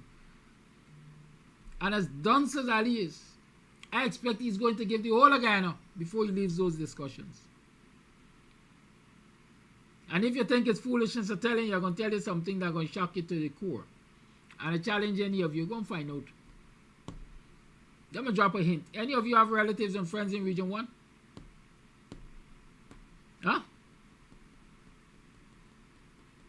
I'm asking.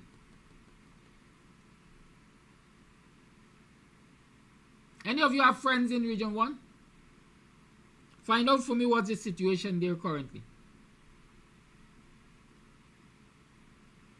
Good?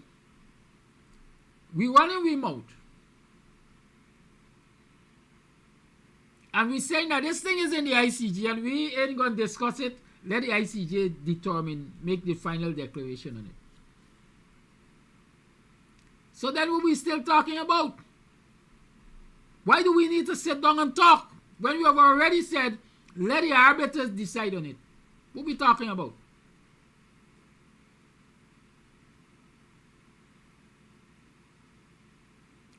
It's 2 different issues.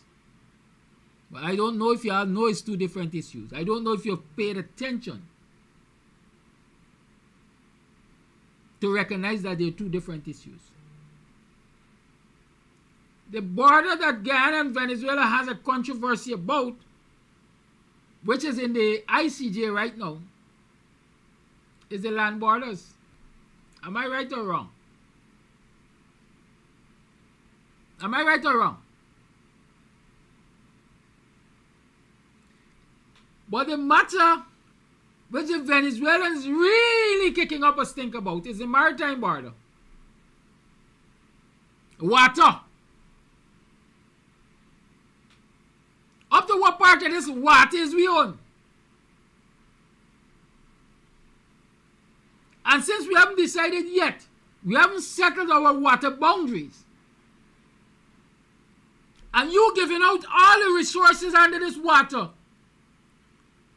the possibility is by the time we settle this water boundary, nothing is left for us. So we are interested in stopping you giving out the resources under this water.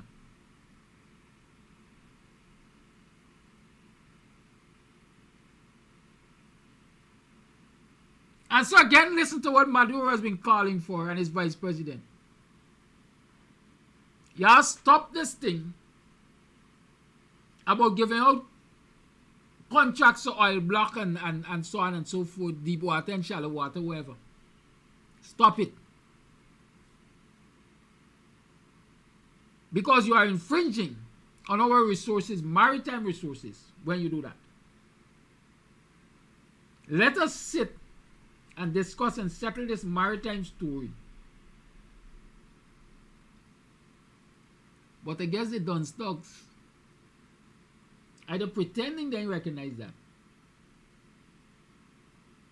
or they are of the form view that Guyanese don't understand that.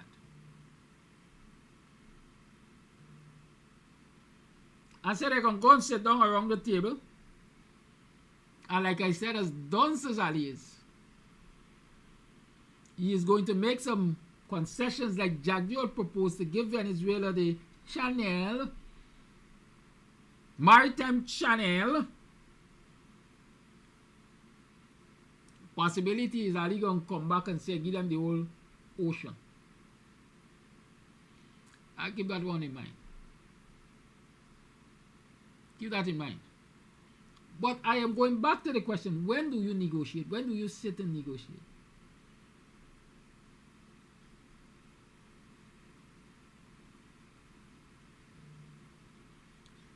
In industrial relations,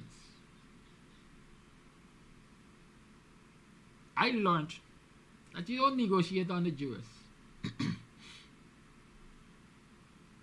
You do not negotiate on the jurors. And so right now, going to the table with Maduro is tantamount to negotiating on the jurors. Ali and the PPP going to the table with Maduro at this time is going to the table on the jurors. And if you go to the table on the jurors, the person who got you on the jurors got the upper hand. They're already winning.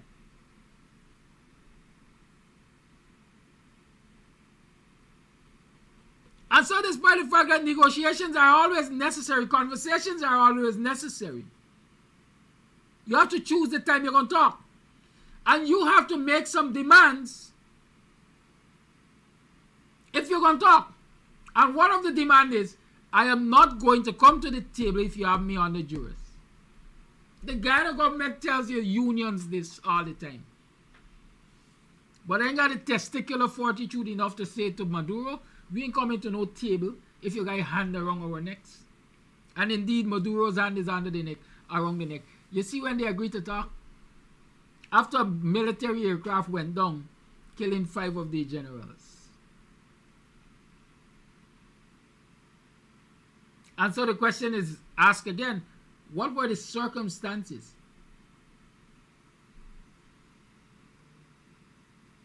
that resulted in that military aircraft crash? I don't have the answers, but the questions are still out there.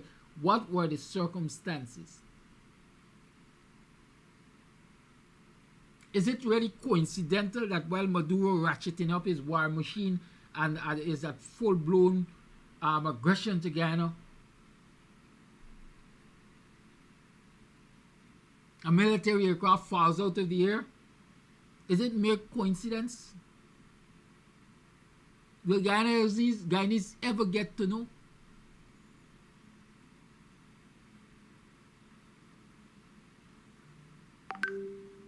But note the fact that it is after that incident that they got to the table.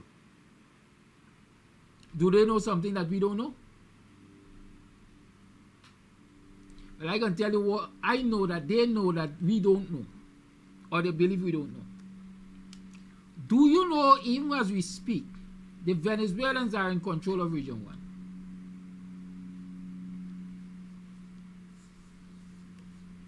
Huh? Do you know that even as we speak, the Venezuelans are in control of Region 1? They've occupied it. And I'm telling you, military occupation.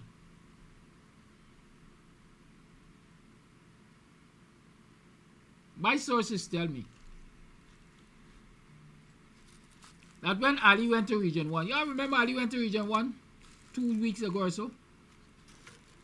Dressed up in his chubby clown uniform.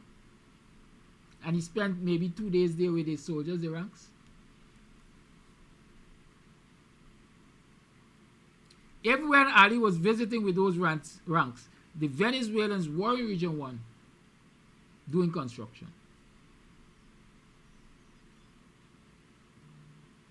And Ali was quite aware of that. And he visited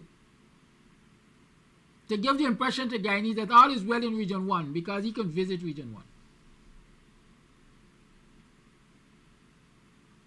My information is after he left Region 1, the instructions to the military personnel on the ground, Guyanese military, Guyana Defense Force soldiers on the ground, was to shift camp lower down.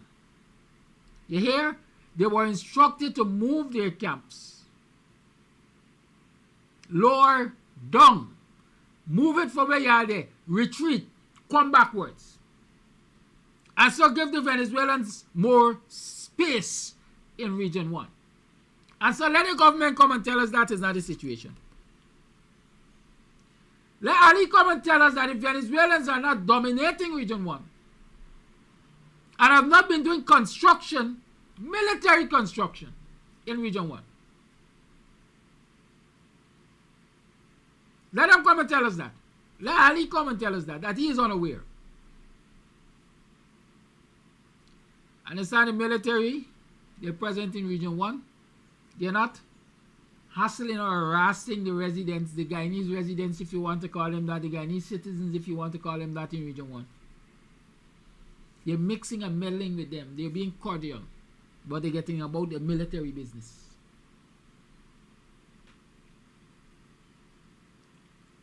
And so from the look of things, even when this discussion is finished, even when the ICJ has ruled, just like Ankoko, the Venezuelans will be in control of Region 1. I want to call it a war of attrition. You ain't got to take all one time. Take a little bit at a time. As they say, eat a little bit and live long. Even if it's 2 square inches, it's a victory for Maduro. So another one for Maduro. And so the Ali administration and the PPP were really serious about defending the territorial integrity of Guyana.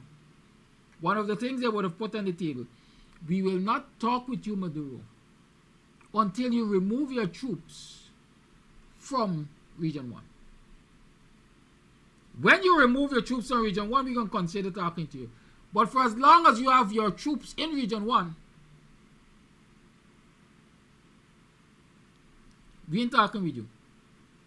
Because you're infringing our territorial integrity. We ain't talking to you. But no, this government doesn't have that. Jerry Govaya, National Security Advisor, and the rest of them who in the old circus are clowns. They know to bully Guyanese workers, but they can't respond internationally to infringements.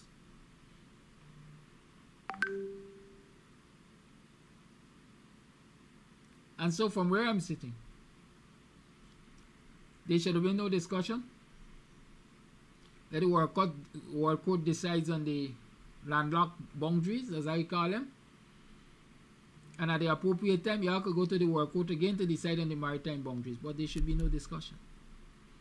But since there's a discussion, and there should be no discussion on the jurors, there should be no discussion when Venezuelans are occupying your territories. But since you can't recognize that, you go to a discussion on the jurors, you can't be winning. I said you can't be winning. Guyanese can't be winning. At the end of this, Guyanese would have lost more than they ever did in this border controversy. And I stand by that. Let the national security and all the other advisors and specialists come and tell us differently. 18 minutes past 8 o'clock hour. The lines are opened. You tune to the Guyanese Morning Time. This Friday, we doing potato and saltfish back up with dal. That's the Creole menu for this Friday.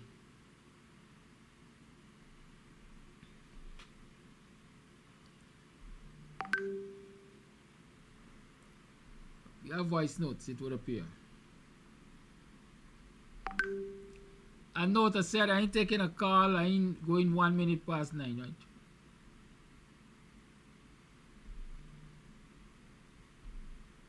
morning, Kadaki listeners and viewers. I said it last week, and I say it again. I repeat it. There wouldn't be a war. There would be a soft invasion. And so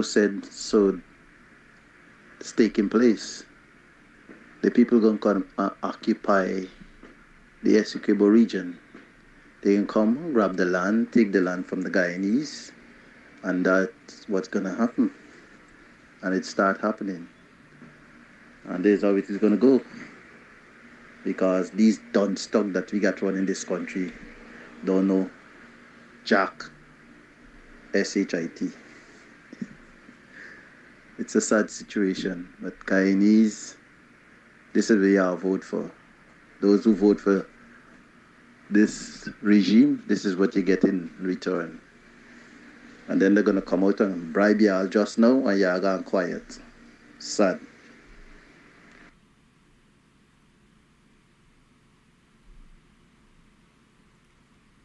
Thank you for that voice note.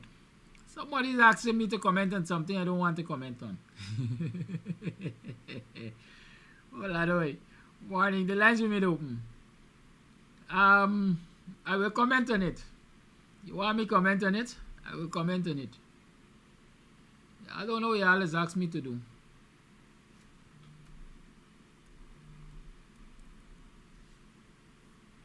Right? But like I say all the time, it's the people's program. And so if the people say Mr. Amsterdam comment on that, I will comment on it. Y'all see what I want to comment on?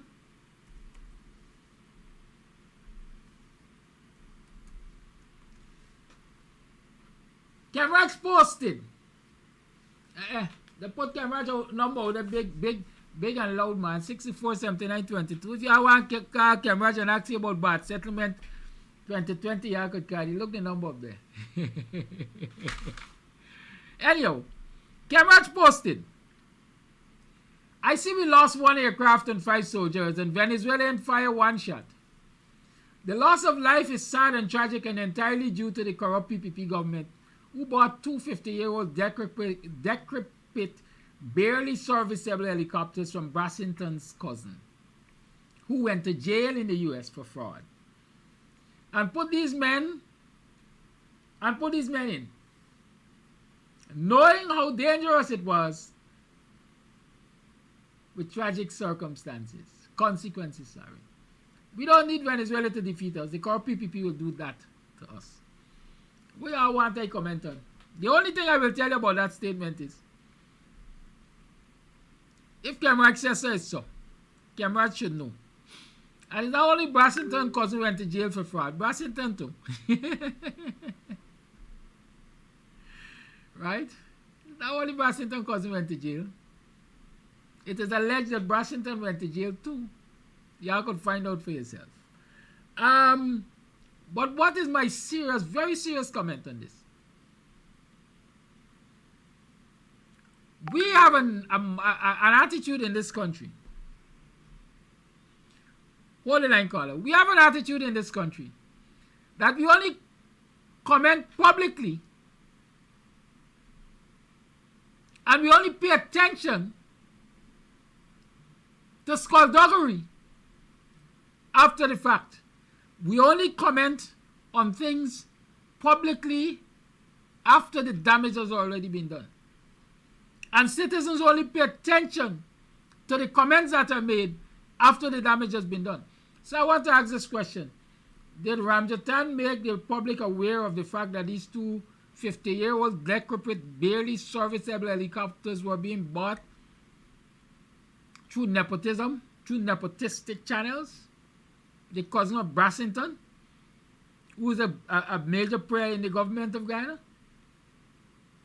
Did he? When did he? If he did Guyanese pay attention to that? Did Guyanese call for the head of anybody? Did we ask anybody to resign? Because insider trading and nepotism is bad for government? Not that I know about. And so we could pause this and repost it until the cows come home from grazing. The deed is already done. The damage is already done. And I saw one social media commentator like myself saying, note, Ali and his government ministers have been traveling in these same decrepit helicopters. So they really don't believe that they're unsafe. Good? They really don't believe that they're unsafe. I've said to you, I don't think my child, a veteran of 40 years, would depart base camp in Guyana in an helicopter that is unsafe. That's only my opinion. I ain't putting my life at risk to no political boss. If I have the technical know. But that again, like I said, is only my opinion. But my comment on this thing that you all asked me to comment is, what we say? $1 later and a shilling short or something, so? A day later and a shilling short? Something to that extent. I've commented. I hope you like it. But if you don't like it, the Jamaicans say what? Call it live. Yeah, good morning, Kadaki. What you have said is so true. If the knowledge of that plane was the copter was known, people should have spoken out about it before what was happening. And knowing the inside regime, and if you talk about it, people, they would not have done anything. It is very sad on the loss of those lives, but I want the people who they install regime would vote for them. I want them now to sit back and study the behavior of this installed government, putting all the citizens as at risk for death. Because if they know what they know, and they let these people go, people got to study what else they wouldn't do. Now with this big meeting that is planned with the install regime, we know who Ralph Gonsalves and the Venezuela. I don't think that should be allowed, because if you got a case in court, they will tell you should not discuss this case.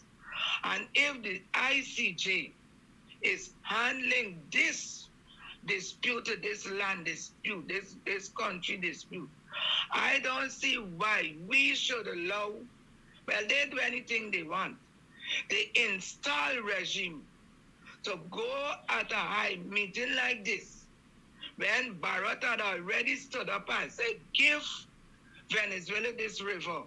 What is he going to do now at a meeting like this?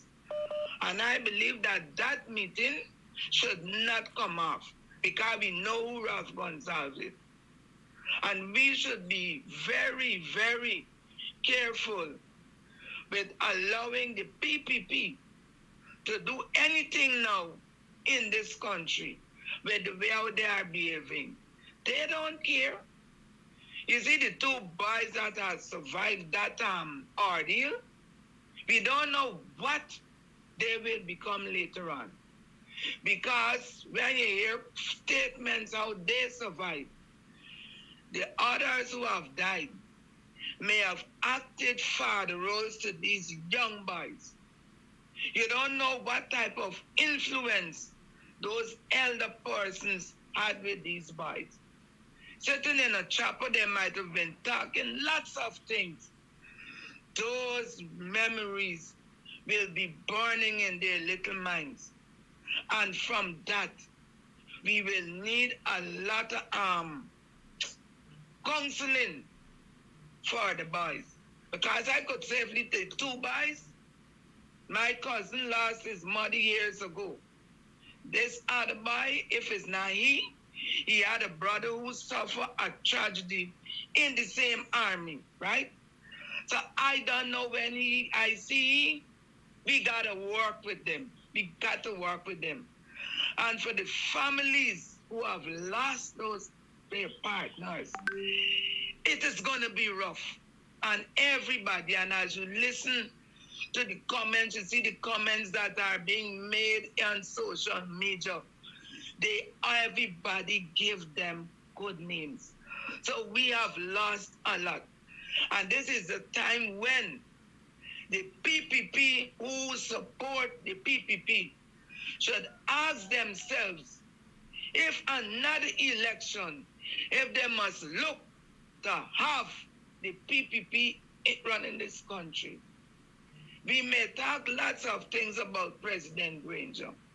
President Granger, when he got the first money of the oil, but the PPP people claim that Raphael Trotman and Minister Jordan Thief, he said, you know what? We're going to put it to look after this Venezuelan border thing. Don't everything. They put it there and they made a thing, an implant on the ICJ to regularize the border. And we need, at this time, information coming from the installed regime on what is going on at the border. Because the border, we getting a lot of conflicting statements and we are not knowing the entire truth on what is going on at the border. When President Granger was there, he tried to install internet all over the hinterlands.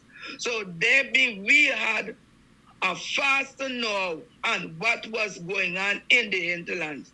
But when the install came into power, all those things were being disconnected.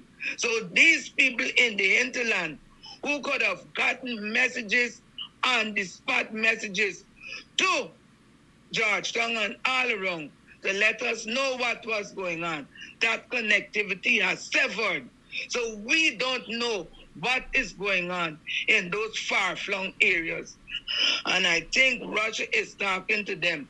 And if the Venezuelan, along with the installed regime, continue, I think there are going to be far-reaching incidents that they may not be able to cope with. We have lost 5 persons.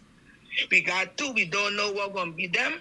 And I think this is a point where the installed regime should pull back and look at the citizenry in Guyana. Bye-bye. And thanks to all of you who reached out to me on my birthday.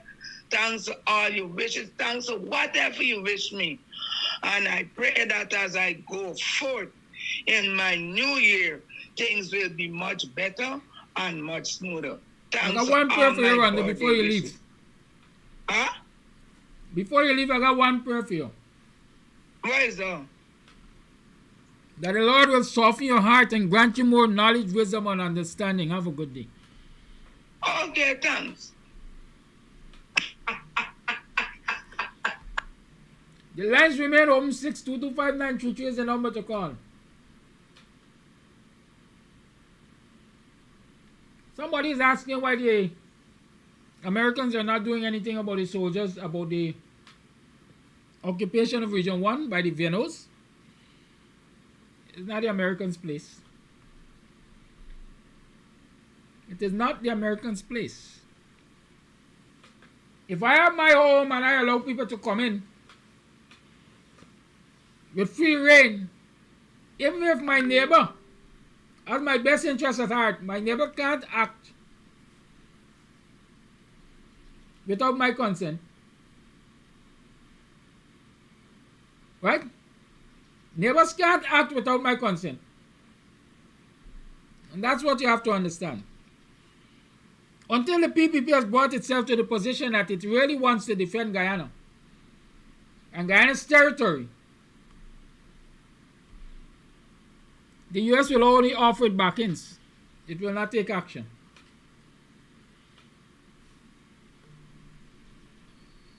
Is there a war in Region 1 that the U.S. should take part in defense of Guyana? No, there is no war. The Venezuelans didn't shoot a single shot, as far as I am aware, to occupy Region 1. They did it by way of intimidation. And the fact that this wicked administration, this dimwit administration, has done nothing about it. perhaps has not even made it known, at least certainly not to Guyanese. One might argue that they're in cohorts with the Venezuelans. Or for simplicity's sake, they're comfortable with it.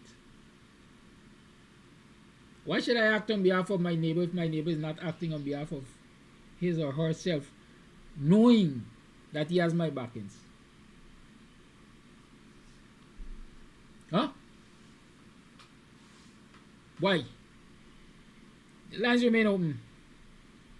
Remember, this weekend we're doing saltfish, potato and saltfish with dal. It's one of my favorite meals. Takes me to places, memory. Note, I ain't said nobody even stew potato, you know. There's a difference between potato stew and potato with saltfish. Back up with dal and rice. A very blessed good morning to you, Mr. Kadaki, and a very blessed good morning to the Guyanese nation. And God bless your program. Guyanese, please, just take a little advice from me, please. Who did this? Alright, we go back to that voice now. Call your line. Hi, good morning, Kadaki. With all this talk about going to the border and defending Guyana, I want to know why all these Venezuelans which you bring in and he said that them is Chinese, why they don't send them to the border for that defend Guyana? There's a question I want to ask this administration. Why they don't send them to the border for let the defend Guyana? That's all my contribution this morning. Bye. Thank you for your contribution.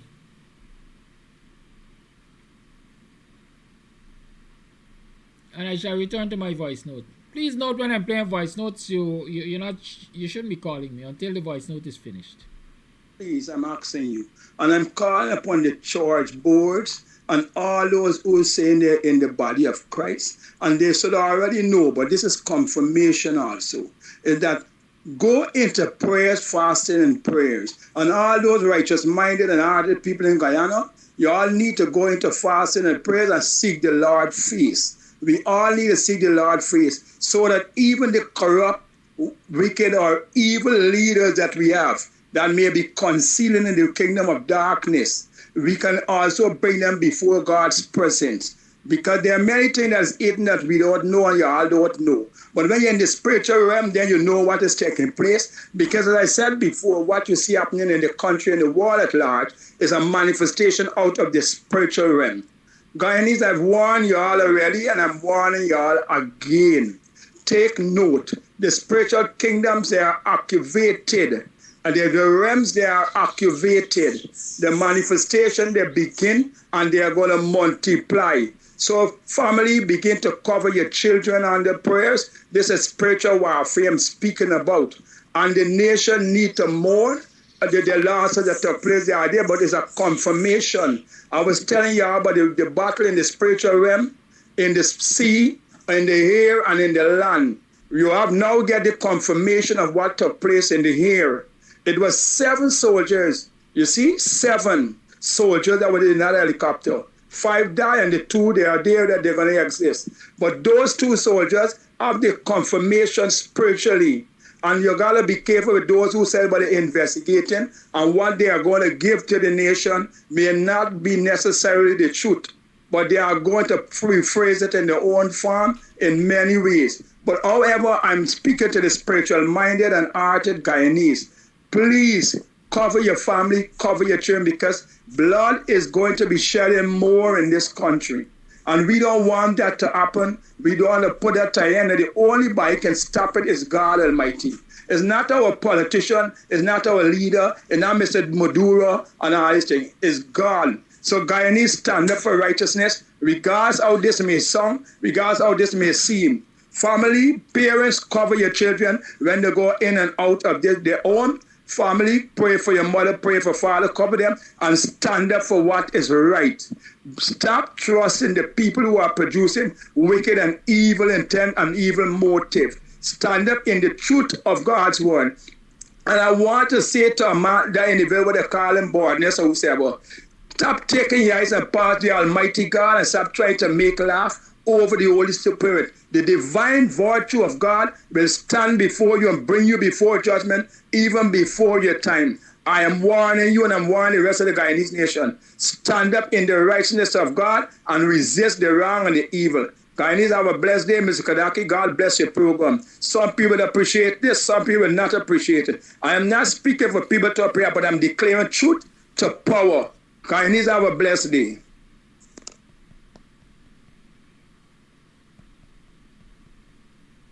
The lines remain open. Somebody is asking if we deliver orders. Yes, we deliver orders. If you're in Georgetown or on the East Coast and so on, we deliver. Yes, we do deliver.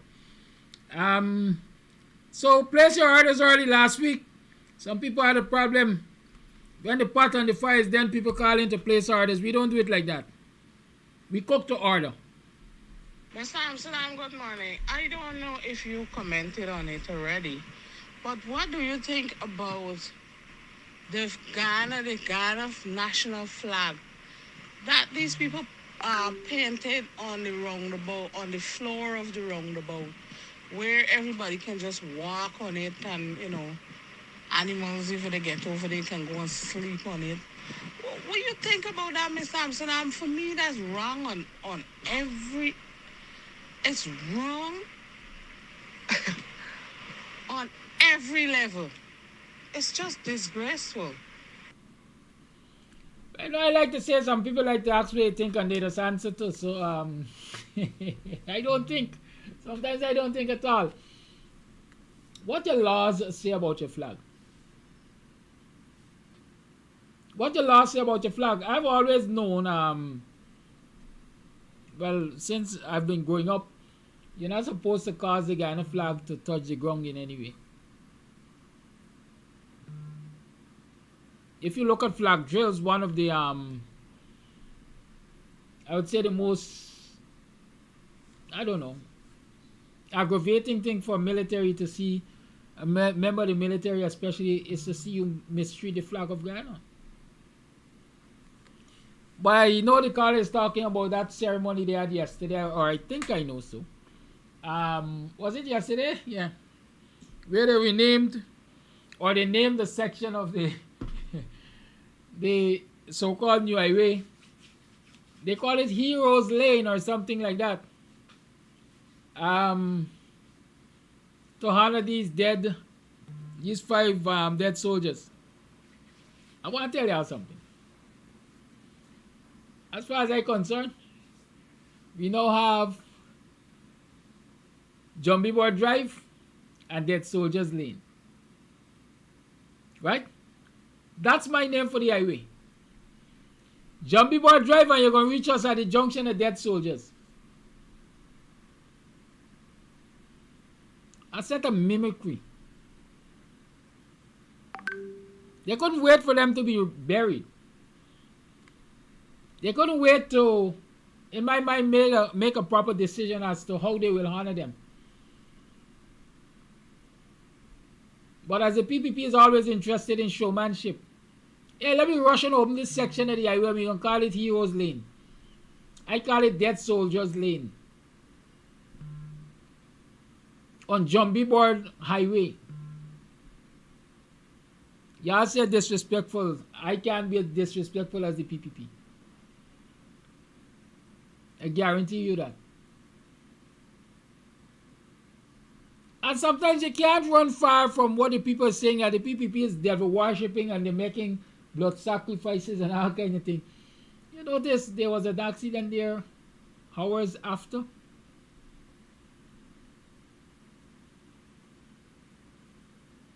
There was a terrible accident there hours after. You have to ask yourself, what on is what? Like the driver see 5 dead soldiers? Or is the Jumbie Board frightening you? Which one? Yeah, I walked out. I don't have the answers to everything, but I can ask anything. Voice note. Good morning, Mr. Amsterdam. Guyana is in a sad state of affair. Thanks for the reminder. What happened to the leadership in Guyana, the so-called installed government? It makes no sense that the president accepted an invitation to go to St. Vincent and the Grenadines to meet with the bully of Venezuela, Maduro. The Prime Minister of St. Vincent, he's looking out for himself. Why would you want to meet with and have conversation with your antagonists when they are already trying to invade your country? I don't know what's going on with the Guyana government. Are these people blind? Their leadership is so poor. I just don't know. I'm sorry for the Guyanese that live in Guyana. I'm so sorry. People can't sit down and talk, or else the government going to continue to do what they're doing. They got to go out there and protest. If people don't go out there and protest, nothing will change in Guyana. It will continue to be. What happened to the opposition? The opposition is only a press conference, and statements. Oh my gosh.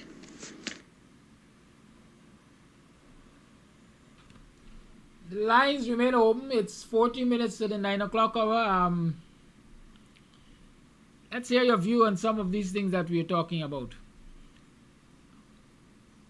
Did I play this one? I don't know. Let me see. Yeah, I think I just played this one. Let me hear it. Mr. Amsterdam, good morning. I don't know if... Yeah. Mr. Amsterdam... Yeah, I just played that one. The lines remain open. 6225933 is the number to call. You tune to the Guyanese Morning Time. I'm your host, Kiraki Amsterdam, the BUXTONIAN.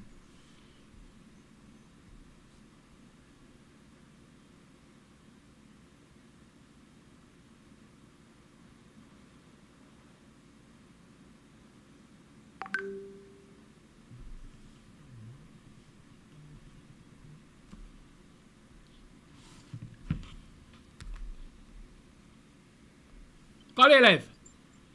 Good morning, Mr. Amsterdam. My question is, PPP has set the precedent. What heroic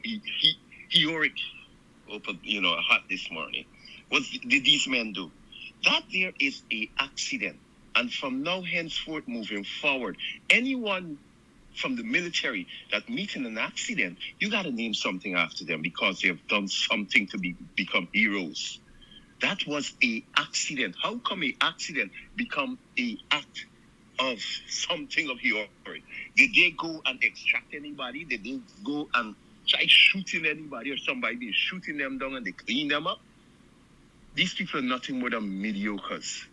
It was a accident. Number two, why people love, Guyanese people love, calling Uncle Sam to come and help me. Guyanese people are looking around the world and realize that people are now getting rid of Uncle Sam out of their country. Right? People right now in Ghana is so hot. Want them out. They want that U.S. base out from that place because, number one, whenever a U.S. base is built in your country, one, you cannot go in there. If you need the head of state can't go in there. Number two, U.S. soldiers or nothing is subject to custom clearance in nor out. So you know what? They could be fetching out your minerals willy-nilly. You can't search them and you can't stop them. People didn't see that the rest of the world is forming an alliance with different countries and leave out the West. Because the West is nothing more than coming to people's country and rape them. We could go out there and fight a diplomatic war and get diplomacy to deal with what we're dealing with and to deal with our problem. But everything for people is, Uncle Sam. Uncle Sam has never saved anybody. Never saved anybody. It's all about their own interest. That's all I have to say. Thank you for your call. We got so much things to say right now. We got so much things to do. I now hope to be justified by the laws of men. Is that its answer? Somebody tell me don't try with the morning singing thing. Sometimes I just can't do better, man. You know, I just try. I got different talents. Some of it need grooming. There's no doubt about that. Call it life. Yes, good morning. Good morning to you and all my black brothers and sisters in Guyana. Happy Monday. Paula, I am agree with this call about Uncle Sam. Please don't know Uncle Sam. Uncle Sam does create crime, for soft crime, for look good, and for get a paycheck after it. Nothing in this world my grandmother teach me. Nobody give black people nothing for nothing. And black people have to learn. You got to fight what belongs to you. You got to line up for it, talk about it, and demand it. And that is what the Guyanese people is not doing. You know, when I listen to certain tapes, and everybody just focus on one name in Guyana, I be nothing Saf.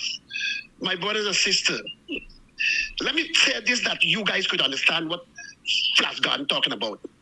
When you plant a tree, you do not plant it and leave it. You have to focus on it. Make sure it blossom. What kind of tree you put out there. You got to water it, mold it, take good care of it every day. And if I be not don't have that around him, how the hell I don't care a damn this morning. I go always represent how he going to function. When some of majority MPs around him who's supposed to protect him and agree with him and hold on with him, if I be not plant, if he only plan to do something tomorrow morning, one of the dirty MP going to call Jack Josu and say, hey, bye, I be not plan to say. We have established nonsense. I listened to a tape with that pastor, but we don't call him pastor, London.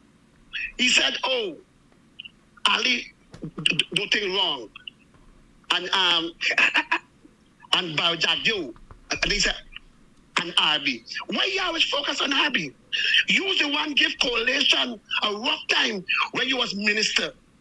You the one promise. This is not alleged. You promised to lock up David Granger, lock up our beautiful African queen sister, the minister of education, for take her to court and lock her up. You the one said you could tell your supporters them not to vote, and you will never run for office because you will lock up everybody. And today you coming and playing big now because you cannot make money in church anymore. Don't cut me off. Caller. I finish yet. Caller, stop it. Yes. Stop yes. it. Stop it. Address the issues, not the people. Do not be attacking people on this program. No, I'm not attacking no one. I'm only repeating what he said when he was minister. That is not attacked. The man tell you can't make money in church no more? Pardon me? He focused on politics now, not on church. Did he tell you he can't make money? Am I wrong to say that? In church? Let me move on. Now, did anybody focus on this problem that happened there with these 5 choices? Did anybody sit down and ask the question why this happened? Where Flash Garden sit down and read the fine print. Let me focus on those choices who retired and went out back. You see, God has let certain things happen so we could learn and don't make that mistake, or try your best not to walk in that avenue. The chosen them who retire went back outside there. They should never go back there because it was not no war. There was not emergency, nothing. Why they went back outside there? When God gave them that health and strength at that time for show them country and retire to find time for being with their family. Why they went back there? It's a message for the rest of the chosen them who retire. Don't go back out there. The government put us in this and they must take us out of that. When I went back and checked some notes of the weekend, I could remember our ex-finance minister. He said when he kept a meeting with the Venezuelan government, when all that rice leave back there on the wharf, the guy that said, wait, the previous government in tell you that we're not doing no business anymore with no rice, we're not buying our rice. The wicked Cody government knew that this was coming all the time and keep it away from the Granger administration and the Guyana people, because they dig a hole for Granger, but them fall in the hole today, and them call upon black man to lift them out of the hole. They know this was coming. When a country start do business with you, then you got to read fine print that question. Why they stop it?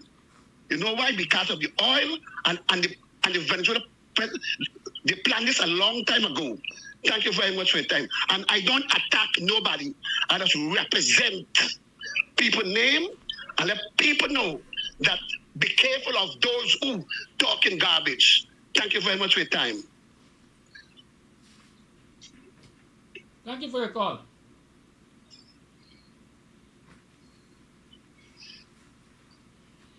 I did say to you before,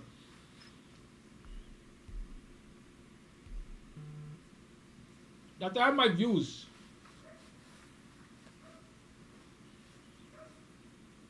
on those military men. But I was taught to show respect for the dead.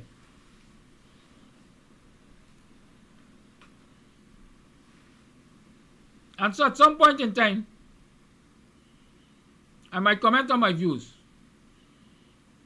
But to say the least, I'm going to play this final voice note before I leave.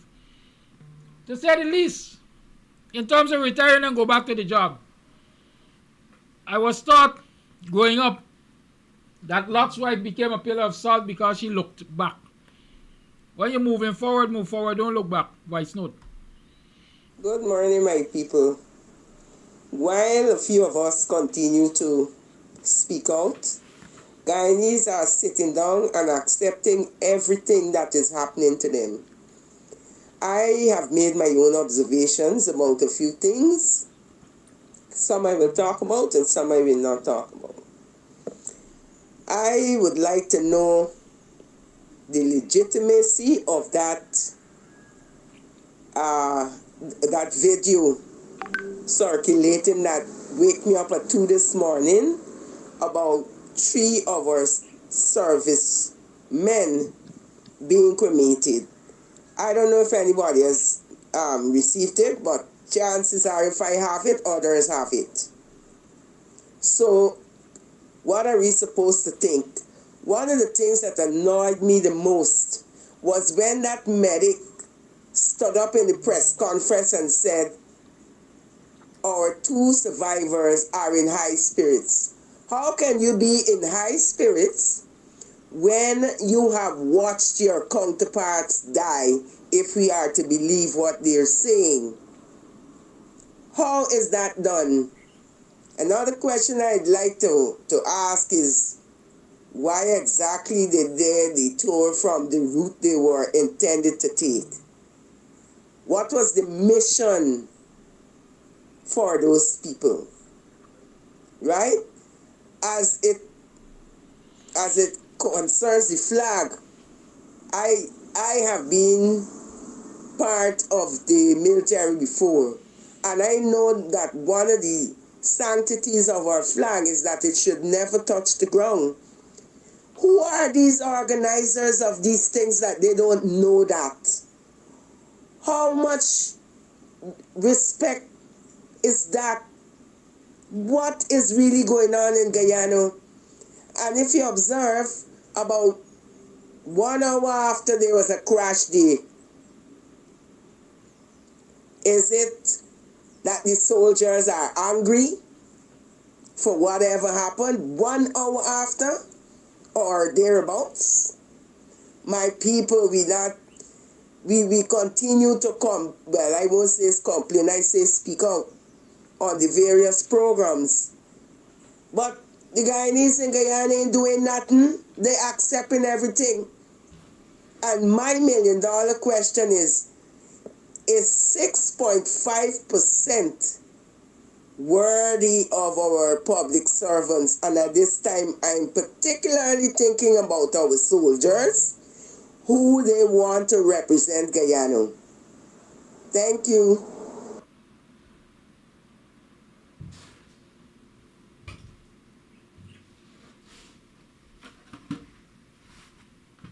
Okay, so that's a wrap. It's time for me to go. And that I will do.